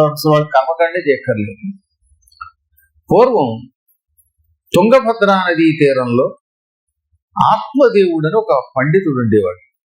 ఆ రోజుల్లో అటువంటి జమీందారులు చాలా తక్కువ మంది ఉంటారు. ఆయనకి 1000 ఎకరాల భూమి ఉంది, 5,000 ఎకరాల కంటే ఎక్కువ పొలం ఉంది తుంగా తీరంలో. లంకంత ఇల్లు, అసలు లంకంత ఇల్లు అనే వాడు ఊహించుకోలేము కలియుగంలో. అందులో సింగపూర్ వాడికి ఇండివిజువల్ హౌస్ అనే మాటే కల్లో మాట అయిపోయింది, ఎక్కడో అదృష్టవంతులకు తప్ప. ఆ ఇళ్ళు కూడా ఎలా ఉంటాయంటే, అది పేరుకి నిద్రాగృహం, కానీ నిద్రాగృహం కాదు, అది మౌన ముద్రాగృహంలో ఉంది. కానీ ఆ రోజుల్లో ఆయన ఇంటి చుట్టూతా ఉన్న కాంపౌండ్ వాళ్ళు అది కోటగోడలో ఉండేదిట. లోపలికి వెడితే కొన్ని 100 గదులు, బయట గోడ గుతలు కూడా పెంకులతో ఒక చూరు ఉండేది, అరుగు కూడా ఉండేది. ఆ అరుగుల మీద జనాలు ఊళ్ళో తిరుగుతున్న వాళ్ళు, కొత్తగా వచ్చిన వాళ్ళు పడుకునేవారు. రాత్రి పూట ఇళ్లకు ముందు అరుగులు ఉండేవి పూర్వం. అరుగులన్నిటిలోన ఏ అరుగు మేలు, పండితులు కూర్చుండు మారుగు మేలు అని పాటలు పాడేవారు. ఇప్పుడు ఇంట్లోకి అరుగు ఎక్కడుంది, లోపలికి రానివారుగా. సీసీ కెమెరాలు, కాపలవాడు, ఎవడు నమ్మలేడు. అలాంటి అరుగు, ఇటువంటి ఇల్లుంది. చదువుకున్న పండితుడు, సమస్త విద్యలు వచ్చు, పొలం ఉంది, ఇల్లుంది. ఈ ఇంట్లో బీరువాల్లో ఉన్న బంగారం లెక్కేలేదు. ఆయనే బతుకుని ఉంటే 200 కేజీలతోటి సింహాసనం చేయించేది, అంత బంగారం ఉన్నవాడు. ఆయనకు ఒక భార్య కూడా ఉంది, ఒకే ఒక భార్య. దుందుకారి అని ఆవిడికి పేరు. అందగత్తే కానీ ఏదో కొంచెం పిచ్చి లక్షణాలు ఉన్నది. వాళ్ళకి పెళ్ళై 16 ఏళ్ళైనా పిల్లలు పుట్టలేదు. కొంతమంది కర్మయోగంలో ఉండే డబ్బు ఉంటుంది, భార్య ఉంది, అన్నీ ఉన్నాయి, ఆయనకి లేనిది లేదు, కానీ సంతానం లేక బాధపడ్డాడు. ఆ రోజుల్లో కొంతమంది వాటి భయపెట్టారు, పిల్లలు లేకపోతే నీకు మోక్షం ఉండదు, కొడుకులు లేకపోతే పున్నామరకం నుంచి బయటపడవు అన్నారు. దాంతో ఇది వీడు ఓ రోజు బెంగ పెట్టుకునేవాడు, నాకు ఒక్క కొడుకున పుడతాడా, 16 ఏళ్ళు దాటిపోతుంది అనుకుంటూ యాతన పడుతూ బాధపడుతుంటే ఆ ఊరి చివర ఉన్న అడవిలోకి, వీళ్ళ ఊరికి ఒక 2 కిలోమీటర్ల దూరంలో అంత అడవి. ఆ రోజుల్లో అడవులు ఎక్కువ కదా. ఆ అడవిలోకి ఒక యోగి వచ్చాడు. ఆయన చాతుర్మాస్య కాలంలో 4 నెలల పాటు అక్కడే ఉండి పురాణం చెబుతున్నాడు. ఆయన పురాణం వినడానికి వెళ్ళి ఆయన మహిమని గ్రహించి ఒక రోజున పురాణం అయ్యి అందరూ వెళ్ళిపోయాక ఆయన కాళ్ళు గట్టిగా పట్టుకుని, ఏమండి నాకు ఒక్క సంతానాన్ని ప్రసాదించండి, మీ కాళ్ళు పట్టుకుంటాను అన్నాడు. ఆయన దివ్య దృష్టితో చూసి, నాయన నువ్వు ఎంత గింజుకున్నా నీకు సంతాన యోగం లేదు, నీ కర్మ అటువంటిది, రుణానుబంధం లేకపోతే పిల్లలు పుట్టదు, రుణానుబంధ రూపేణ పశుపత్ని సుతాలయ అని శాస్త్రం. ఇవాళ నీకెవరితో అయినా పూర్వజన్మలో రుణం ఉంటే ఈ జన్మలో భార్య భర్తలనే బంధం ఏర్పడుతుంది. కొంతమందికి ఎంత గెలుచుకున్నా ఎందుకు పెళ్ళి అవుతుందంటే పూర్వజన్మలో ఎవరితో రుణం లేదు. కాబట్టి పెళ్ళి అవ్వకపోతే వెంకట్టుకోకండి, రుణం లేదనుకుని సంతోషించండి. ఆ రుణం కోసం పూజలు చేసి అవి చేస్తే బంపర్ ఆఫర్లు వస్తాయి. ఆ దెబ్బకి పెళ్ళి అవ్వగానే ఉన్న ఉద్యోగం పోతుంది, దిక్కుమాల పెళ్ళాన్ని తీసుకుని రోడ్డు మీద పడతాడు. లేదా పెళ్ళాన్ని, మరదళ్ళని, అత్తల్ని అందరినీ పోషించడం ఈ కర్మలని పట్టుకుంటాయి. అంచేత రుణానుబంధం లేకపోతే భగవంతుడు అనుకున్న లేదా పెళ్ళి అవ్వదు, భర్త రాడు, భార్య రాడు. రుణానుబంధమే భార్య. పశువులు, ఇళ్లలో పశువులు కూడా పూర్వజన్మ రుణం అండి. కొంతమంది ఇళ్లలో కుక్కలు ఉంటాయి. ఏం దర్జీ అనుకుంటారు. గురువు గారు ఒకసారి కాకిస్తే దానికి 3 పూట్ల పాలు వస్తారు. ఆ మధ్యన వాడు కూడా రంగు కూడా పూసి పెంచాడు కుక్కకి. అంటే ఆ కుక్కకి వీడు రుణం ఉన్నాడు. పూర్వజన్మలో ఆ కుక్క చేత గొడ్డు జాగిరి చేయించుకుని జీతం ఇచ్చి ఉంటాడు. ఈ జన్మలో అది కుక్క రూపంలో వచ్చి వీడి రోజు నాకుతూ ఉండేది. మీరు చూశారు కదండి, మొగుడికి కూడా ముద్దు పెట్టరు, ఆ కుక్కలకు ముద్దు పెడతారు. ఇది పూర్వజన్మ బంధం. వాడెవడో పోయి ఓహో భార్యామణి నాకు అన్నం పెట్టలేదా అని ఏడుస్తూ పోయి ఉంటాడు. ఈ జన్మలో ఈ కుక్క రూపంలో వచ్చాడు. అందుకని వాడు రోజు పోషించడం అనమాట. ఈ పశువులన్నీ పూర్వజన్మ బంధంతో పుట్టినవే. ఇళ్ళు కూడా అంతే. ఆ ఇంటితో రుణం ఉంటే ఆ ఇంట్లో ఉంటాం, లేకపోతే ఖాళీ చేసిపోతాం. అందువల్ల ఏదైనా రుణానుబంధమే. భార్యకి భర్త రుణం ఉంటే భార్య గారు ఇంట్లో కూర్చుంటే భర్త గారు గొడ్డు జాగిరి చేసి అన్నం పెడతాడు. అంటే ఈ భార్యామణికి భర్త గారు పూర్వజన్మలో రుణం ఉన్నాడు. అందుకే కొన్ని ఇళ్లలో భార్య ఇప్పుడు వంట చేయదు, భర్త గారి అన్నం వండి కాఫీ ఇచ్చి అన్ని పనులు చేస్తున్నాడంటే ఈ భార్యామణికి పూర్వజన్మలో రుణం ఉన్నాడు, ఇప్పుడు ఈ జన్మలో తీసుకున్నాడు అనమాట. అహనా భార్య అంట, ఓహనా భార్య అంట. లేదా భార్యామణి భర్తకు రుణం ఉంటే ఈ దిక్మాలు అలా కూర్చుని ఉంటాడు. వాడు ఏం చేయడు. ఏమైనా సూట్ కేసు శబ్దం ఏమిటి, ఏమైనా సూట్ కేసు ఎయిర్పోర్ట్ లో తొయ్యం ఏమిటి అని మొత్తం మీద పెళ్ళంచే చేయించుకుంటాడు. సచ్చిన వీడి చేయడు. కర్మ వాడికి ఎప్పుడో వీడు రుణం ఉంది. అలాగే పిల్లలు కూడా అంతే. కొంతమంది ఇళ్లలో చూసారో లేదో మీరు, పిల్లలు ఏ పని చేయకుండా తండ్రి అన్ని వాడికి పోగేసి పెడతాడు, డబ్బిస్తాడు. వీడు పెద్దయ్యాక ఆస్తి లక్కుని తండ్రిని గంటేస్తాడు. ఈ తండ్రి గారు పూర్వజన్మలో రుణం ఉన్నాడు. దారుణం, అది మామూలు రుణం కాదు.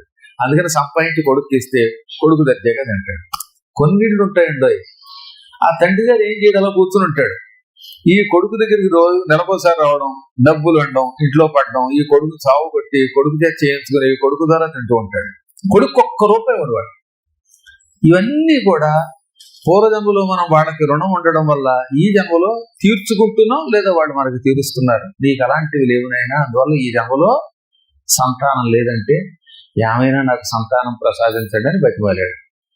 అప్పుడు ఆయన బాగా ఆలోచించి తాను కూర్చున్న చెట్టు కింద ఇలా 2 చేతులు చాచి ఓ మంత్రం చదవగానే ఆ చెట్టు నుంచి ఒక పండు వచ్చి చేతిలో పడింది. ఈ పండు మంత్రించి నీకు ఇచ్చాను, నీ భార్యకి, ఆమె తింటే నీకు కొడుకు పుడతాడు. మళ్ళీ చెప్తున్నాను, నీకు యోగం లేదు, అయినా పండు తింటే నీ కొడుకు నీకు పండు లాంటి కొడుకు పుడతాడు నీ భార్యకి. ఈ రాత్రి ఈ పండు నీవు పట్టుకెళ్ళి భార్యకి ఆవిడ పూజా మందిరంలో పెట్టమను. ప్రొద్దుటే లేచి పూజ చేసి కళ్ళకద్దుకొని ఈ ఫలాన్ని తింటే సంతానం కలుగుతుంది. ఆ సంతానం నీకు సుఖం లేదు నా మాట వినకుండా బలాత్కారంగా పట్టుకెడుతున్నావు పండు అని ఆ పండు చేతిలో పెట్టి, ఇక్కడుంటే రేపుదని జనం అందరూ వచ్చి మళ్ళీ ఇలాంటి పళ్ళు ఇమ్మంటారని ఆయన ఊరు వదిలి మారిపోయాడు. అడవి వదిలి పారిపోయాడు ఇంకా తప్పక.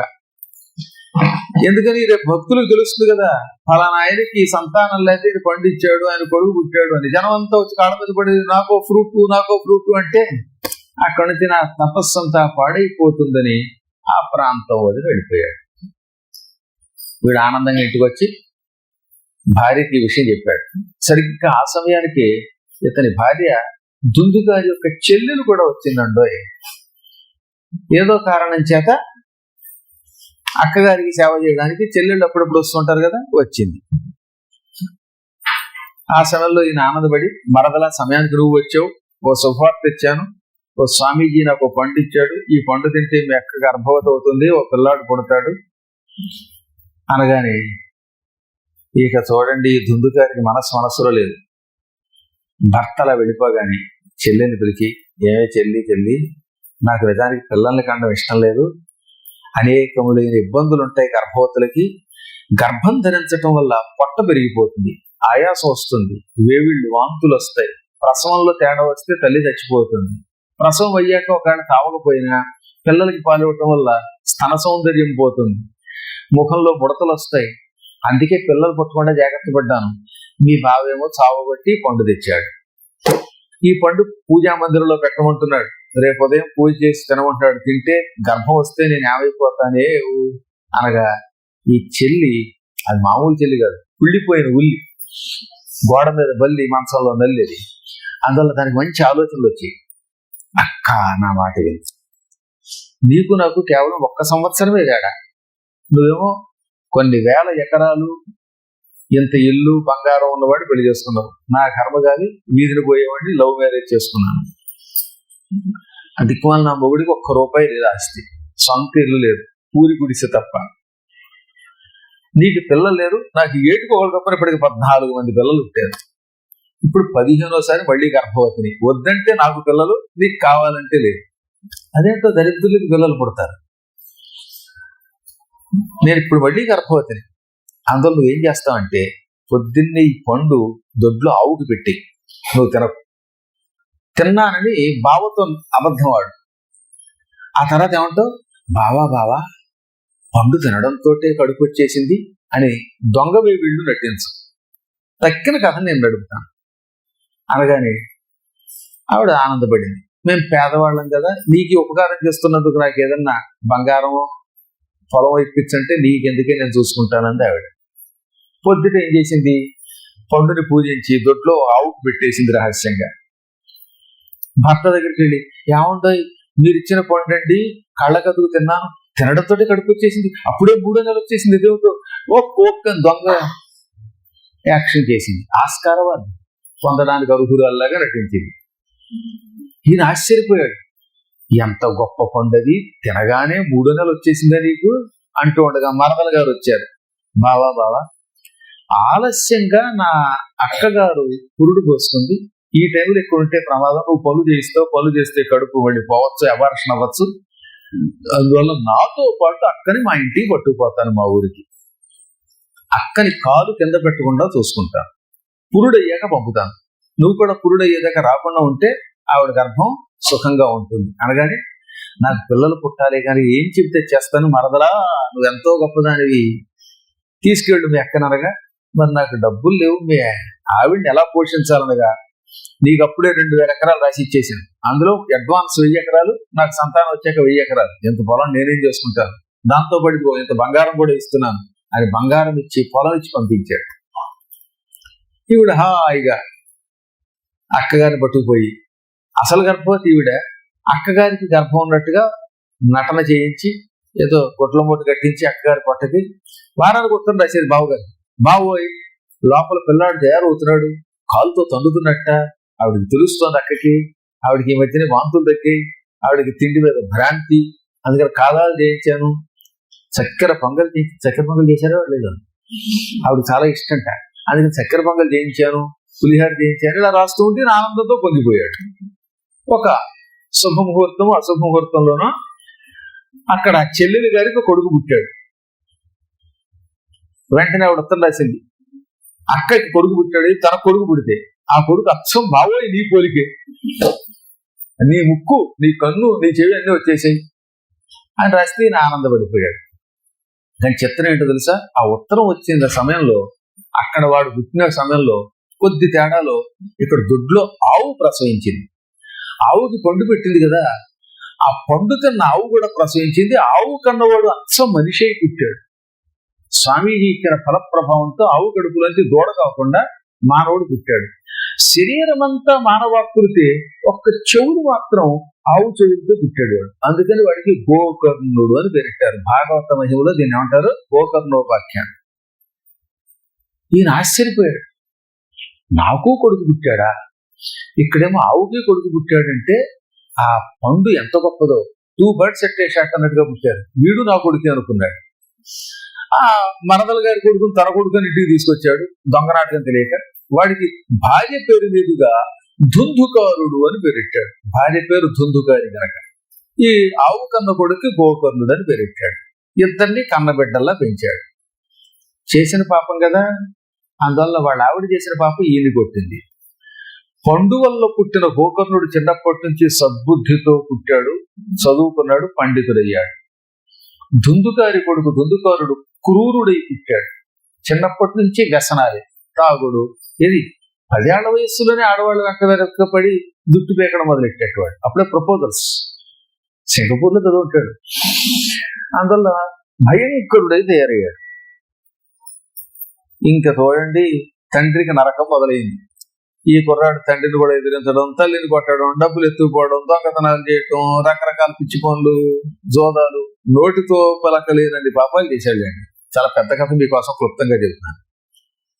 చివరికి ఇంకా ఆత్మదేవుడు తట్టుకోలేక ఆ కుర్రాడికి 16 ఏళ్ళు నిండాక ఒక రోజున గోకర్ణుడి దగ్గరికి వచ్చి, ఆయన నిన్ను కన్నబెట్టలా పెంచాను, నువ్వేమో పండితుడు పోయి గొప్పవాడు అయ్యావు, వాడికి 16 ఏళ్ళు దాటే, నీకు 16 ఏళ్ళు దాటే, వాడు నీచాతిరీచుడైపోయాడు, వాడి వల్ల నాకు అపఖ్యాతి వస్తోంది, ఆస్తి పాడు చేస్తున్నాడు, ఇప్పుడు నా కర్తవ్యం ఏమిటని అడిగితే, నాన్న నేను పూర్తిగా అన్నీ కనిపెట్టాను, ఇప్పుడు అన్నగారిని బాగు చేయడం ఈ సృష్టి అవడం వల్ల కాదు,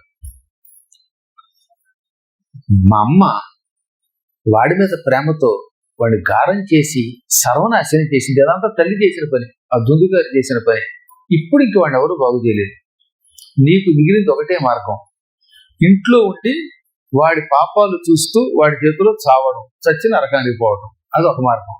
లేదా రెండవ మార్గం, రాత్రికి రాత్రి ఎవరిని చెప్పకుండా నాతో కలిసి ప్రయాణమై వచ్చి, నేను కూడా ఈ ఊళ్ళో ఉండలేకపోతున్నాను వాడి వల్ల, నాతో కలిసి తీర్థయాత్రలకు వచ్చి నేను ఏదో రకంగా నేను పోషిస్తాను, తీర్థయాత్రల వల్ల నువ్వు తరిస్తావు, ఏం చేస్తావు అని అడిగితే, నువ్వు చెప్పిందే బాగుందిరే బాబు, ఇంకే ఇంట్లో ఉండను, వాడు దుర్మార్గుడు, నేను వెళ్ళిపోతున్నానని తెలిస్తే ఆస్తి అంతా బలాత్కారంగా రాయించుకుంటాడు, నన్ను చంపేస్తాడు కూడా, అందువల్ల చెప్పా పెట్టకుండా నీతో తీర్థయాత్రకు వస్తాను అని ఆ రాత్రికి రాత్రి ఈ కొడుకు కాని కొడుకు గోకర్ణుడితో ఇల్లు వదిలేసి హాయిగా వారణాసి మొదలైన తీర్థయాత్రకు వెళ్ళిపోయాడు. తండ్రి ఇంట్లో చెడిపోయాడని తెలిసిందిగా, ఇది ఇల్లే నాది, ఆస్తి నాది అనుకున్నాడు వీడు. 14 మంది వేశ్యలు ఉన్నారు వాడికి, వాళ్ళందరినీ ఇంట్లో మకం పెట్టించాడు. ఇంకా చూడండి, ఈ తల్లికి ఆ రోజు నుంచి ఇంకో కొత్త నరకం మొదలైంది. ఏమే, ఈ వేశ్యలందరికీ రోజు వండి పెట్టు, కళ్ళు పోయి లేదా చావు పడతానని పట్టు తల్లిని. భర్తని మోసం చేసి చెల్లెలి కొడుకుని తెచ్చి ఇంట్లో పెట్టుకున్నందుకు, ఒక స్వామివారిచ్చిన ఫలాన్ని ఆవుకు పెట్టినందుకు నాకు తగిన శిక్ష పడింది, ఈ దుర్మార్గుడు అనుభవిస్తున్నాడని ఏడుస్తూ ఎవరికి చెప్పుకోలేక కుళ్ళిపోయేది. వాడు చితక్కుట్టేసి వాటి తాగి వచ్చి తల్లిని. క్రమంగా పొలం అయిపోయింది, ఆస్తి అంతా నాశనం అయిపోయింది, ఇంకా బంగారం మిగిలింది. ఆ బంగారం కూడా చాలా వరకు అయిపోయింది, కానీ వాళ్ళ ఇంట్లో పెద్ద బీరువా ఒకటి ఉందండి. ఆ బీరువాలో ఈవిడికి సంబంధించిన బంగారపు నగలు కనీసం 5-6 వేల క్వింటాల్స్ ఉంటుంది, కేజీలు ఉంటుంది. అంత బంగారం ఆ రోజుల్లో వాడు పోగు చేసి పెద్ద బీరువాలో పెట్టాడు. ఆ ఇనప బీరువా తాళాలు మాత్రం ఈవిడి దగ్గర రహస్యంగా ఉండేది. ఒక రోజున వీడు ఇంట్లో ఉన్న బంగారం అయిపోయింది. నేను మధ్యాహ్నం వచ్చేలోపు తాళాలు వెతికి ఇనప బీరువా తాళాలు చేయి, అందులో వందలాది కేజీల బంగారం ఉందని నాకు తెలుసు, ఆ నగలు నాకు ఇవ్వకపోయావా, నా సంగతి తెలుసుగా, రోకలతో పెట్టి చంపేస్తాను అని బెదిరించి వెళ్ళిపోయాడు. ఈ దుందుగారికి భయం వేసింది. వీడు అన్నమాట ప్రకారం వస్తాడు, నగలు ఇవ్వకపోతే చంపుతాడు, ఇచ్చినా బతకనిస్తాడని నమ్మకం లేదు. ఈ దుర్మార్గుడిని తెచ్చుకున్నందుకు అనుభవిస్తున్నాను, ఇంకొకటే ఒకటి, వీడికి బంగారం దక్కకూడదు అనుకుని ఆ బీరువా తాళాలు దొడ్లో నూతిలో వేసింది. పెద్ద విశాలమైన నుయ్యి ఉంటుంది వాళ్ళ దొడ్లో. ఆ పెద్ద బావిలో వేసి అందులో దూకి ఆత్మహత్య చేసుకు చచ్చిపోయింది. అంటే వాడు అంత హింసించాడు. ఇంతకంటే ఆత్మహత్యే సుఖం అనుకుందంటే వాడు ఎంత బాధ పెట్టుంటాడో ఆలోచించాడు. ఆ విధంగా అందులో దూకి చచ్చిపోయింది. వీడు వచ్చాక విషయం తెలిసింది. దిక్కుమాలింది చచ్చిపోతే చచ్చిపోయింది, తాళాలు లేకుండా చేసిందని బాధపడ్డాడు. ఆ తాళాలు ఎక్కడున్నాయో తెలియదు, నూతిలో వేసిందని తెలియదు. వేసిన నూతిలో పడినవి ఎవడు తీయగలడు, ఈ ప్రపంచంలో ఎవడు తీయడు, అంత నుయ్యది. సరే చివరికి తల్లిని పాతి పెట్టేశాడు దొడ్లో. ఇంక ఇప్పుడు బంగారం అయిపోయింది, మిగిలింది ఇల్లు తప్పేమి లేదు, ఇల్లు ఎవడు కొండవు. అందుకని డబ్బు కోసం ఊరవతలు ఉన్న అడవిలో దొంగతనాలు మొదలెట్టాడు. 4 రోడ్ల కూడలి ఉంది అక్కడ. అటుగా వెళ్లే వాడిని రాత్రికి ముసుగు కప్పుకోవడం, కర్రలు కత్తులతో వాళ్ళ మీద దాడి చేసి వాళ్ళని చంపేసి నగలు దోచుకోవడం మొదలెట్టాడు. ఆ నగలు ఈ వేశ్యలకు ఇవ్వడం మొదలెట్టాడు. ఈ విషయం రాజుగారికి తెలిసింది. రాజుగారు ఎవడో దుర్మార్గుడు తుంగభద్ర తీరంలో దొంగతనాలు హత్యలు చేస్తున్నాడు, వాడిని పట్టుకోండి పట్టులు పంపాడు. ఈ విషయం వేశ్యలకి తెలిసింది. వాళ్ళంతా కలిసి ఏమనుకున్నారు, ఈ దుర్మార్గుడు హత్యలు చేస్తున్నాడు, దొంగతనాలు చేస్తున్నాడు, ఇవాళ కాకపోతే రేపైనా ఇది రాజుగారికి తెలుస్తుంది, రాజుగారు పట్టుకుంటారు, వీడికి ఉరిశిక్ష వేస్తారు, వీడితో ఉన్నందుకు మనకు కూడా ఉరిశిక్ష అయిపోయినా కనీసం యావజ్జీవ శిక్ష వేస్తారు, కాబట్టి వీడు వదిలించుకుని మనం పోదాం అనుకున్నారట. ఆ రోజు అనుకోకుండానే వీడు హత్యలు చేసి ఎక్కువ బంగారం తెచ్చాడు. ఈ బంగారంతో ఉడాయిద్దాం, వీడు వదిలించుకుందామని ఆ రోజు బాగా వాడి చేత తాగి నిద్రపోతున్నప్పుడు వాడి మంచానికి గొలుసు వేసి తాళ్ళేసి కట్టేశారు. ఆ తర్వాత నోట్లో గుడ్డలు కుక్కేసి రోకళ్లతో కర్రలతో కొట్టి చంపడానికి ప్రయత్నించారు. ఎంత కొట్టినా దుర్మార్గుడు చావలేదండి. పాపాత్ములు అంత తేలిక చావరండి. మహానుభావులు సుఖంగా ప్రాణం విడిచిపెడతారు, పాపాత్ములు తీసుకు వస్తారు.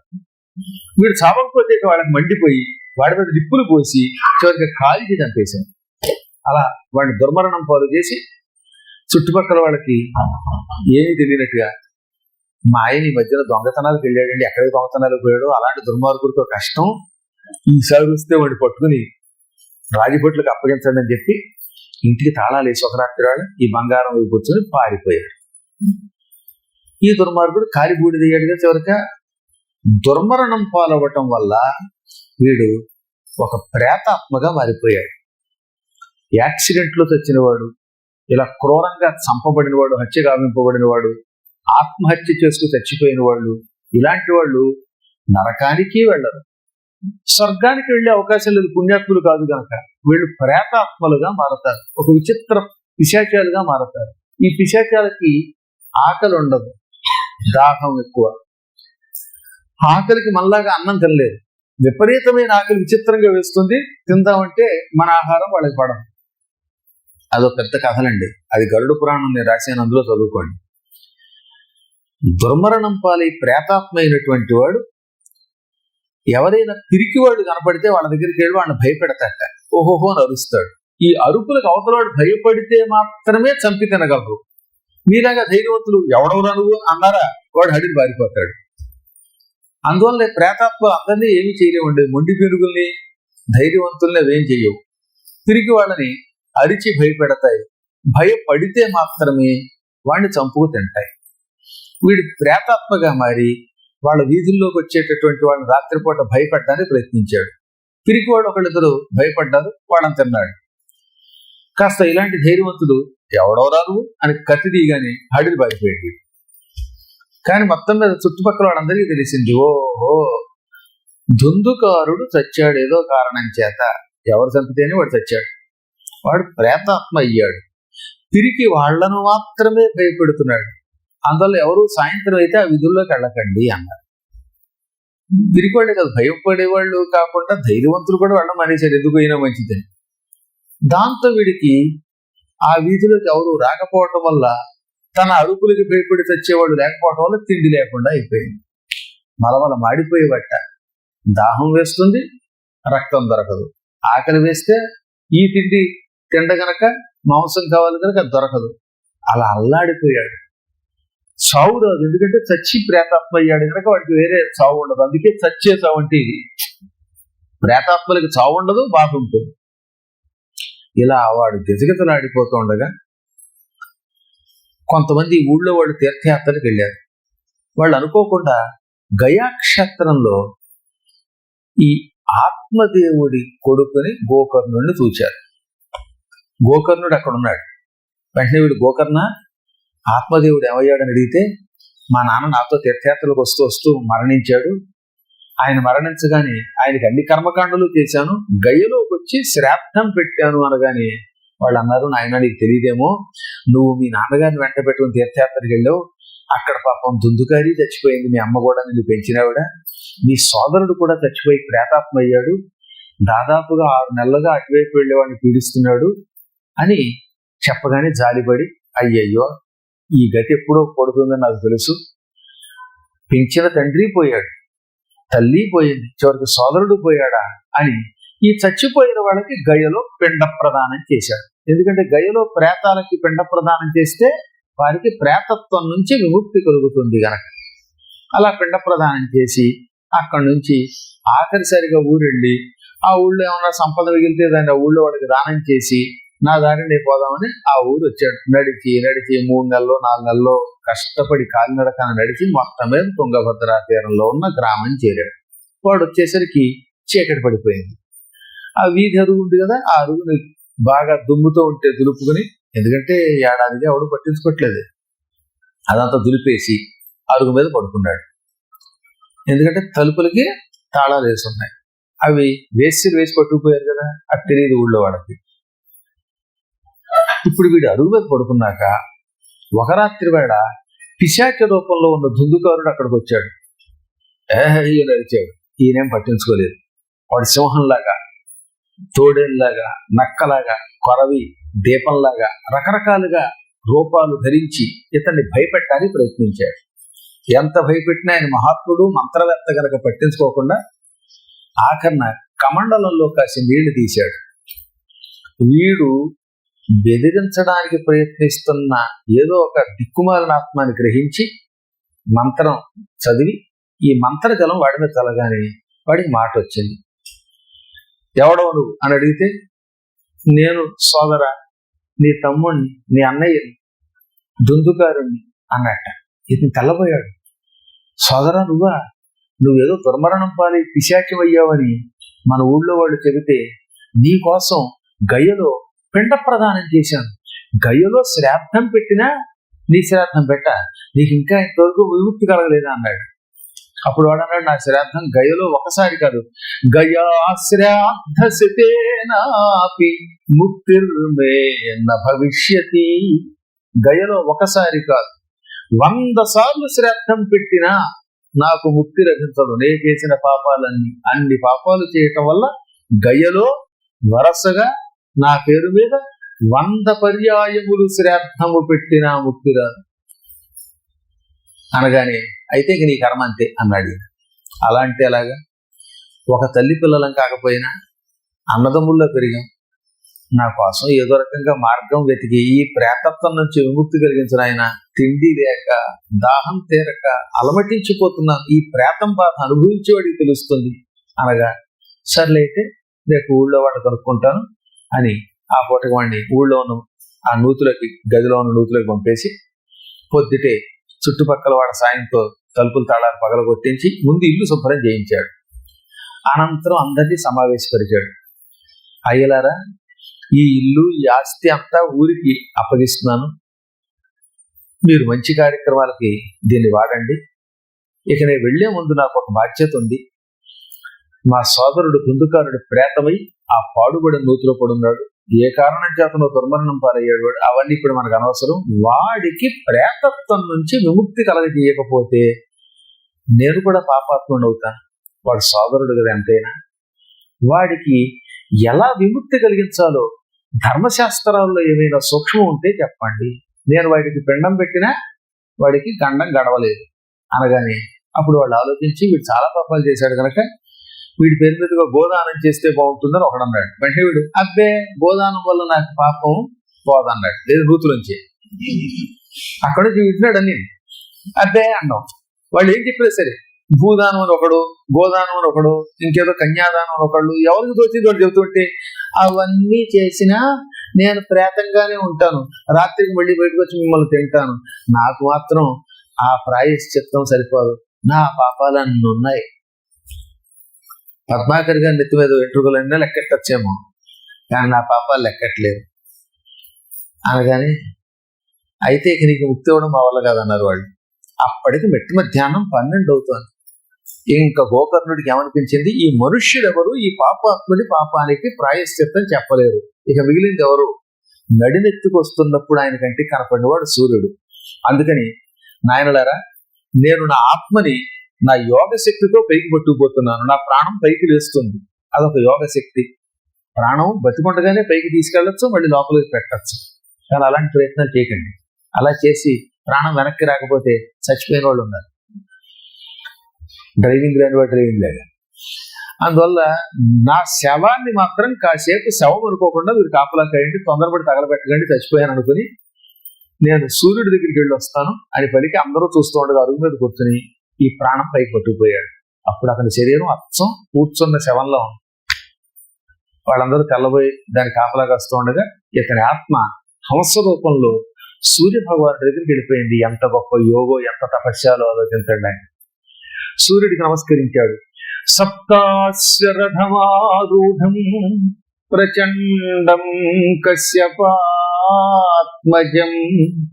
శ్వేత పద్మధరం దేవం తం సూర్యం ప్రణమామ్యహం అని భక్తితో నమస్కరించాడు. 7 గుర్రములు పూంచిన రథం మీద ఎక్కి తిరిగే పరమాత్మ నీ కొరకు నమస్కారం.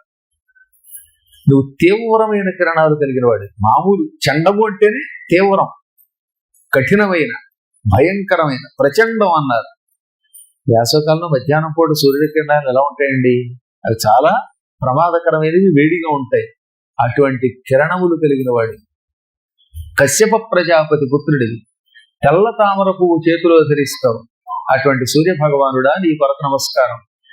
మా సోదరుడికి మోక్షం ఎలా వస్తుందో చెప్పమనగానే ఆయన ఏమన్నాడు, దీనికి ఒకటే ఒక మార్గం ఉన్నది.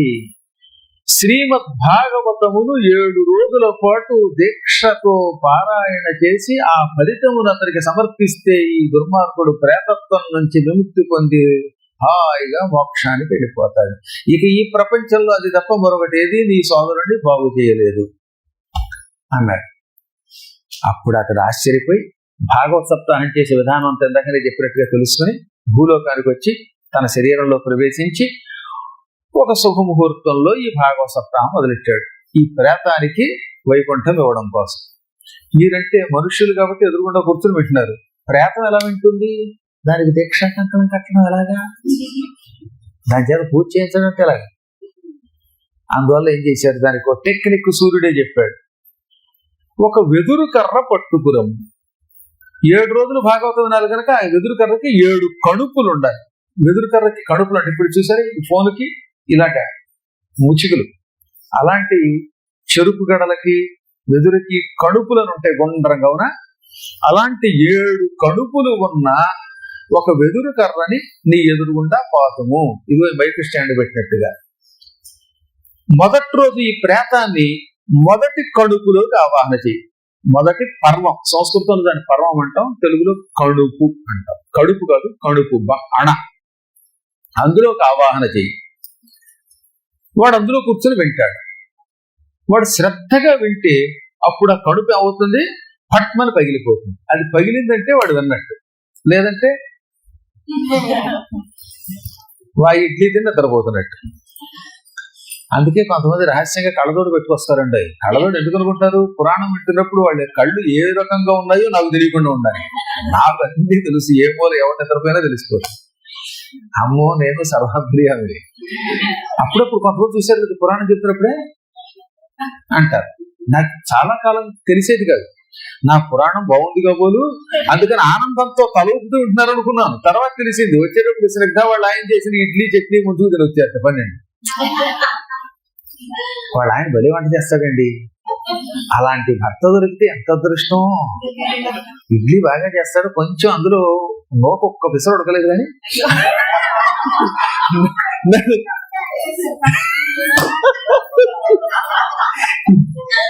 అదేదమ్మా నువ్వే చేసి ఇచ్చాడు అంటే నాకు పెట్టాడు కాబట్టి. శాస్త్రం ఏంటంటే చివరిలో ఇంటికి వచ్చాక మంగళహారతి ఇచ్చినా డ్రైవింగ్ చేసి తీసుకొచ్చిన వాళ్ళు చేరాడు. పాప అమ్మాయి అన్ని తనే చేసింది, 90% 10% అని చేశాడు. ఇడ్లీ చాలా బాగుంది, చట్నీ బాగుంది, కొంచెం ఇడ్లీ ఉడికితే ఇంకొంచెం బాగుంటుంది, ఏమైనా ఇద్దరికి శుభం కలుగుతాక. అది తిన్నవాళ్ళు ఒక ఇడ్లీ తింటే పురాణం చెప్పగలుగుతాడు, ఓ పాటికి తిన్నాను కొన్ని అవుతప్పుడు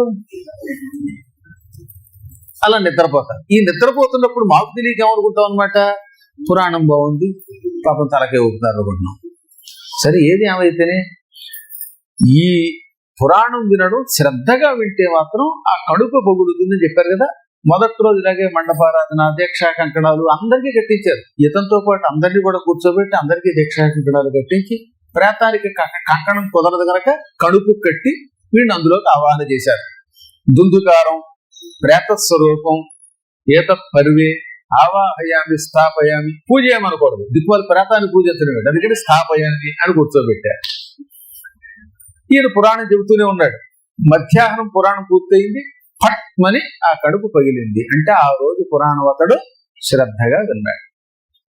ఇలా 7 రోజులు, మొదటి రోజు మొదటి కడుపు, రెండవ కడుపు, అలా 7 రోజులు 7 కడుపుల్లోకి ఆవాహన చేశారు. 7వ రోజు పూర్తోగానే కడుపు పగిలిపోయి వెదురుతర 2గా చీలిపోయింది. అందులో నుంచి ప్రేత రూపంలో ఉన్న దుందుకారుడు పరమసుందరాకారుడిగా బయటకు వచ్చాడు. అచ్చం విష్ణుమూర్తి శరీరం ఎలా ఉంటుందో అలా నీలమేఘచ్చయ శరీరుడై కిరీటం పెట్టుకుని, చెవుల కుండలాలు పెట్టుకుని, పసుపచ్చని బట్ట కట్టుకుని వైష్ణవ శరీరంతో, భాగవత శరీరంతో బయటకు వచ్చాడు. అంటే 7 రోజులు భాగవతాన్ని శ్రద్ధగా విని పారాయణ ఫలం పొందాడు. ప్రేతం కాస్త విష్ణు శరీరం పొందాడు. అప్పుడు పైనుంచి దివ్య విమానం వచ్చింది వైకుంఠం నుంచి. ఆ విమానంలో పుణ్యశీలుడు, సుశీలుడు, సునందుడు, నందుడు అని 4 ఉన్నారు. వాళ్ళు కూడా వచ్చారు. వాళ్ళందరూ రాగానే దుందుకారుడు గోకర్ణుడికి నమస్కరించి, సోదరా నీ దయవల్ల అతి భయంకరమైన ఈ ప్రేతత్వం నుంచి విముక్తి కలిగింది. నేను వైకుంఠానికి వెళ్తున్నాను, నీ రుణం తీర్చుకోలేను. నా కోసం భాగవత సప్తాహాన్ని ఎంత దూరం వచ్చి తుంగభద్రా తీరంలో, సింగపూర్లో అన్ని చోట్ల చేస్తున్న నీకు కృతజ్ఞతలు అంటూ ఉండగా ఆ దూతలు ఇక విమానం ఎక్కి వెళ్ళిపోదాం అన్నారు. ఎందుకంటే ఇక విమానం టేక్ ఆఫ్ టైం అయింది. ఇప్పుడు ల్యాండ్ అయ్యి టేక్ ఆఫ్ టైం అయిపోయింది. టైం అంటే టైం అన్నారు వాళ్ళు. ఈయన విమానం ఎక్కాడు. విమానం కదిలేలోపు ఈ గోకర్ణుడికి ఒక అనుమానం వచ్చింది. ఓ పుణ్యశీల సుశీలులారా, సునందనందులారా, నా అనుమానం తీర్చి వెళ్ళండి అన్నాడు. ఏమిటి నీ అనుమానం అంటే, ఇక్కడ 1000 మందికి నేను దీక్షా కంకణం కట్టాను. వీళ్ళంతా భాగవత సప్తాహంలో పాల్గొన్నారు, కానీ వీళ్ళందరికీ విమానాలు లేకుండా వాడు ఒక్కడే పట్టుకెడుతున్నారు. కారణం ఏమిటని అడిగితే, వాడొక్కడే నేను పాపాత్ముడిని, పవిత్రుడిని కావాలి అనే ఊహతో, భక్తితో, శ్రద్ధతో ఉన్నాడు. మిగతా వాళ్ళు మధ్య మధ్యలో నిద్రపోయారు. వాళ్ళు మధ్య మధ్యలో ఫోన్ మాట్లాడుకుంటూ ఉన్నారు. శ్రద్ధాలోపం వల్ల వాళ్ళకి వైకుంఠం రాలేదు. వైకుంఠానికి వెళ్ళాలనే కోరికతో వినలేదు వాళ్ళు. అలా వినాలి, వినేటప్పుడు కూడా వైకుంఠానికి వెళ్ళాలనే కోరిక కూడా ఉండాలి కదా. అనగా ఎందుకంటే ఈ మాట ఎందుకు చెప్తానంటే, ఆ 1000 మంది వృద్ధులు అక్కడ వింటున్నవాడు. ఊళ్ళో పడుచు వాళ్ళందరినీ కూర్చోబెట్టలేదు ఆయన. మోక్షానికి వెళ్ళాలనే కోరికతో ఉన్నవాడిని కూర్చోబెట్టాడు. భాగవతం యొక్క లక్షణం ఏమిటంటే, నాకు సంపద కావాలని వింటే సంపద ఇస్తుంది, ఉద్యోగం అంటే ఉద్యోగం ఇస్తుంది, ఆరోగ్యం అంటే ఆరోగ్యం ఇస్తుంది, ఏ కోరికైనా తీరుస్తుంది. కేవలం మోక్షం కావాలనుకున్న వాడికి ముక్తినిస్తుంది ఆ క్షణంలో.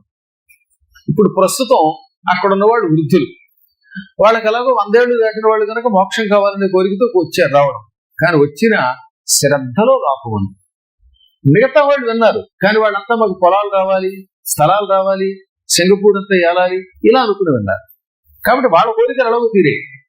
ఈ మిగతా వాళ్ళు శ్రద్ధగా పూర్తిగా వినకపోవటం వల్ల, మధ్య మధ్యలో నిద్రపోవటం వల్ల వీళ్ళకి పుణ్యం వచ్చింది, కానీ ఇమ్మీడియట్లీగా మోక్షం రాలేదు. ఇది లోపం, శ్రద్ధాలోపం అనగానే ఓహో అని వాడు పంపించాడు. ఈసారి మళ్ళీ మొదలెట్టాడు సప్తాహం. ఏమైనా సరే నేను మోక్షం పొందాలని. ఈసారి మోక్షం పొందాలని చేస్తూ ఉంటే ఒక స్త్రీ వచ్చిందండి. ఆవిడ శరీరం అంతా పాడైపోయింది, కుష్ఠరోగం వచ్చి కంపు వస్తుంది. గోకర్ణుడి దగ్గర వచ్చి, ఈ 2వ సప్తాహంలో నన్ను కూడా పాల్గొనివ్వండి అని. అమ్మ నువ్వెవరో అని అడిగితే, నా పేరుకి ఉందిలండి, నేను పాపిష్టి దాన్ని, నా పేరు చెప్తే కూడా మీకు బాధ కలుగుతుంది. నేను చాలా కాలం క్రితం ఒక పండితుడిని పెళ్లి చేసుకున్నాను. వాడే నా గురువు, వాడే నా దైవం. కానీ అతను నా గురువు నాకు మంత్రోపదేశం చేశాడు. ఎందుకో క్షణికోద్రేకం వచ్చింది. అతడు ఎప్పుడు వచ్చినా మొహమ్మద్ తలుపేసి మాట్లాడకుండా గెంటేసేదాన్ని. గురుద్రోహం చేయగా చేయగా విపరీతమైన గురుద్రోహం వల్ల కుష్ఠరోగం వచ్చింది. గురుద్రోహి కుష్ఠరోగి భవేత్ సదా అని. గురుద్రోహం చేసిన వాడు కుష్ఠరోగి అవుతాడు శాశ్వతంగా. బతుకున్నంతకాలం కుష్ఠరోగం అనుభవిస్తాడు. చచ్చాక వచ్చే జన్మలో కూడా మళ్ళీ రోగిగా పుడతాడు. అందులో రోగంతో శరీరం పుండైపోయి దుర్వాసనతో ఉన్నది. ఈ గురుద్రోహ పాపం నుంచి బయటపడడానికి మీ దగ్గరకు వచ్చాను అనగా అప్పుడు జాలిపడి, ఏ ద్రోహానికైనా ప్రాయశ్చిత్తం భాగవతమే అని దానికి కూడా దీక్షా కంకణం కట్టాడు. ఈసారి 500 విమానాలు వచ్చేట వైకుంఠం నుంచి. అంటే 500 మంది ఈ కుష్ఠరోగి, దాంతో పాటుగా ఈ గోకర్ణుడితో పాటు వీళ్ళంతా శ్రద్ధగా భాగవతం విన్నారు. వీళ్ళందరికీ వైకుంఠం వచ్చి వెళ్ళిపోతూ ఉండగా ఆయన అన్నాడు, ఇక మీకు ఎప్పట్లో నేను భాగవతం చేయలేను, నేను వైకుంఠానికి పోతున్నాను. ఎన్నిసార్లు చెప్పినా మీరు శ్రద్ధగా వినడం లేదు, అది మీ కర్మ. పుణ్యం వస్తుంది కానీ మోక్షం రావడానికి ఇంకా కొంతవరకు ఎదురు చూడండి. నరకానికి మాత్రం పోరు కానీ వైకుంఠానికి పోరు అని చెప్పి ఆయన వైకుంఠానికి వెళ్ళిపోయాడు. ఇది భాగవతంలో, అందులో ఉన్న భాగవత మహిమలో ఉంటుంది. భాగవత మహిమ ఈ భాగవత సప్తాహ దీక్షలో రాశారు. ఇప్పుడు నేను చెప్పిన కథ గోకర్ణోపాఖ్యానం ఇప్పుడు ఆ పుస్తకంలో ఉంటుంది. అది కూడా చాలా గొప్ప కథ. పూర్తిగా చెప్పడానికి ప్రతి శ్లోకం చెబితే ఇంకో 3 రోజులు పట్టింది. దానికే కనుక దాని సారాంశమే మీకు అందించారు. పరమనీచాతి నీచుడైన దుందుకారి వంటి వాడికి కూడా ముక్తిని ప్రసాదించిన దివ్య గ్రంథం. గురుద్రోహం చేసి పశ్చాత్తాపంతో కాళ్ళు పట్టుకున్నటువంటి ఒక నీచ స్త్రీకి కూడా మోక్షం ఇచ్చిన పరమ గ్రంథం భాగవతం. అటువంటి భాగవతం భూలోకంలో కల్పవృక్షము అన్నారు. దాన్ని ఏమన్నారు? అందుకే నిగమ కల్పతరోర్గళితం ఫలం. వేదం ఒక కల్పవృక్షం. కల్పవృక్షానికి కాసిన పండు భాగవతం. పండు మనం కోసేమంటే పచ్చిగా ఉంటుంది, అదే పండితే అవుతుంది తనకు తానే జారిపోతుంది. బాగా ముగ్గి జారిపోయిన ఒక పండుని రసం పిసికి గ్లాసులో పోసిస్తే జ్యూస్ తాగడం తేలిక కదా. ఇది భాగవతం వేదముల యొక్క సారాంశం అనే జ్యూస్ అన్నమాట. అందుకే భాగవతం అన్నిటికంటే గొప్పది. ఈ భాగవతం చెరసాలలో ఉన్నవాడిని విడుదల చేయడానికి చదివితే చెరసాలలోంచి విముక్తి పొందుతాడు. బద్ధో ముచ్చేత బంధనాత్.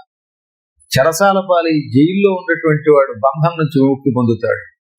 రోగం పొందినవాడు ఆరోగ్యవంతుడవుతాడు. ధనం కావాలనుకుంటే ధనం పొందుతాడు. కీర్తి కావాలంటే కీర్తి పొందుతాడు. అనేక శుభములను ఇస్తుంది. చివరిలో మనకి మోక్షం కూడా ఇస్తుంది. ఈ గ్రంథం యొక్క గొప్పతనానికి దేంతో పోల్చలేం. ప్రపంచంలో ఉన్న వేదములు పురాణములు అన్నిటినీ ఒక తక్కెట్లో పెట్టారట. భాగవతాన్ని ఒక దాంట్లో పెడితే భాగవతమే ఎక్కువగా బరువు తూగింది అని వేదవ్యాసులు వారు ఆ భాగవత మహిమలో రాశారు. అటువంటి సప్తాహం అనేక ప్రాంతాల్లో చేశాం.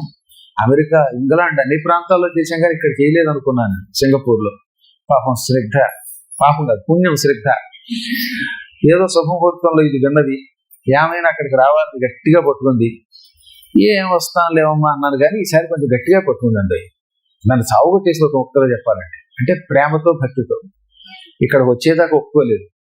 మా ఊళ్ళో మహానుభావులు కొందరు ఉన్నారండి, వాళ్ళంతా ఈ భాగవతం కోసం ఎదురు చూస్తున్నారు. మీరు కూడా చూశారు కదా, శతావధానం జరిగినప్పుడు అప్పుడు వచ్చారు కదా అనగా అప్పుడు నాకు ఆ విషయం గుర్తుకొచ్చి తథాస్థానం.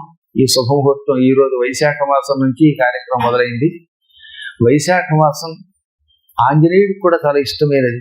ఈ వైశాఖ మాసంలో శంకరాచార్యులు వారు పుట్టారు, రామానుజాచార్యులు వారు పుట్టారు, ఎంతో మంది మహానుభావులు పుట్టారు. అక్షయ తృతీయ అనే ఒక దివ్య తిథి కూడా వస్తున్నది. ఈ వైశాఖ మాసంలోనే కృష్ణపక్షంలో ఆంజనేయుడు పుట్టాడు. వైశాఖే మాసే కృష్ణాయాం దశమ్యాం మందవాసరే. వైశాఖ మాసంలో కృష్ణపక్షంలో దశమి తిథి శనివారం నాడు ఆంజనేయుడు పుట్టాడు. ఇలా ఎన్నెన్నో నృసింహ జయంతి ఉంటుంది. ఇవన్నీ ఉన్నటువంటి ఈ దివ్య కాలంలో భాగవత సప్తాహం ఇక్కడ జరగడం నిజంగా అత్యంత ఉదావహం. మీ అందరికీ ముందు ఇహము తర్వాత పరము అన్నీ కూడా లభిస్తాయి.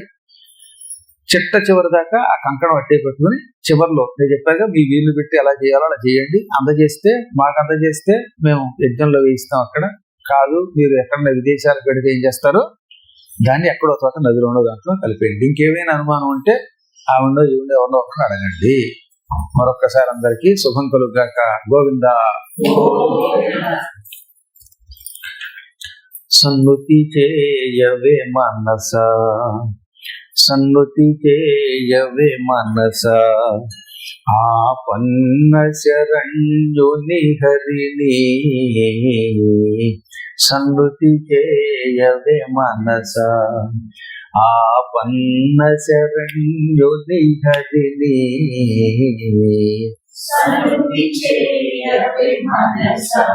చక్రధారి కౌస్తుభహారి, చక్రధారి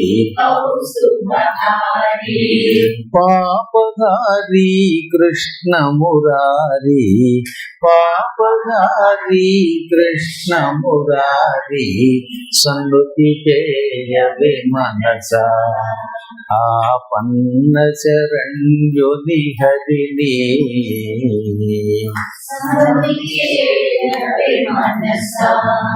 మరులు గొల్లిపే సిరులు మేను, మరులు గొల్లిపే సిరులు మేను, నిలువబోవే మనసా. మరులు గొల్లిపే సిరులు మేను, నిలువబోవే మనసా. స్థిరము కాని ఇహ భోగముల పరము మరువకే మనస. గోపబాలుని మురళీలోలుని, గోపబాలుని సన్నుతి చేయవే మనస, ఆపన్న శరణ్యుని హరిని.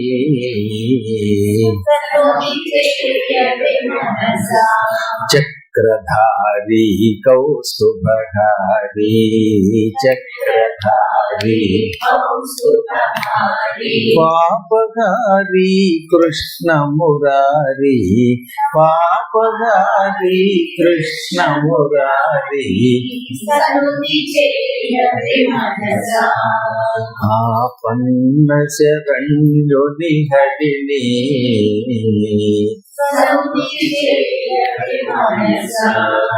ఆదిదేవుని పాద సేవా, ఆదిదేవుని పాద సేవా, భవపయోధికి నావా. ఆదిదేవుని పాద సేవా, భవపయోధికి నావా. పరమయోగులు చేరగోరే పరమ పదవికి త్రోవ, శేషశాయిని మోక్ష ప్రదాయిని, శేషశాయిని మోక్ష ప్రదాయిని. సన్నుతి చేయవే మనస, ఆపన్న శరణ్యుని హరిని.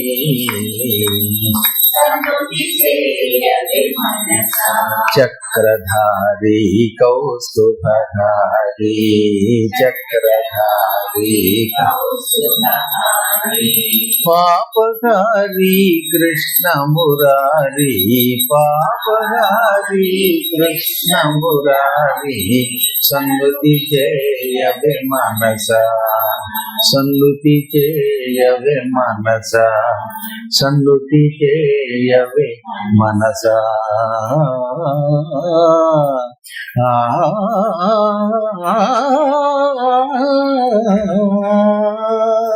గోవింద.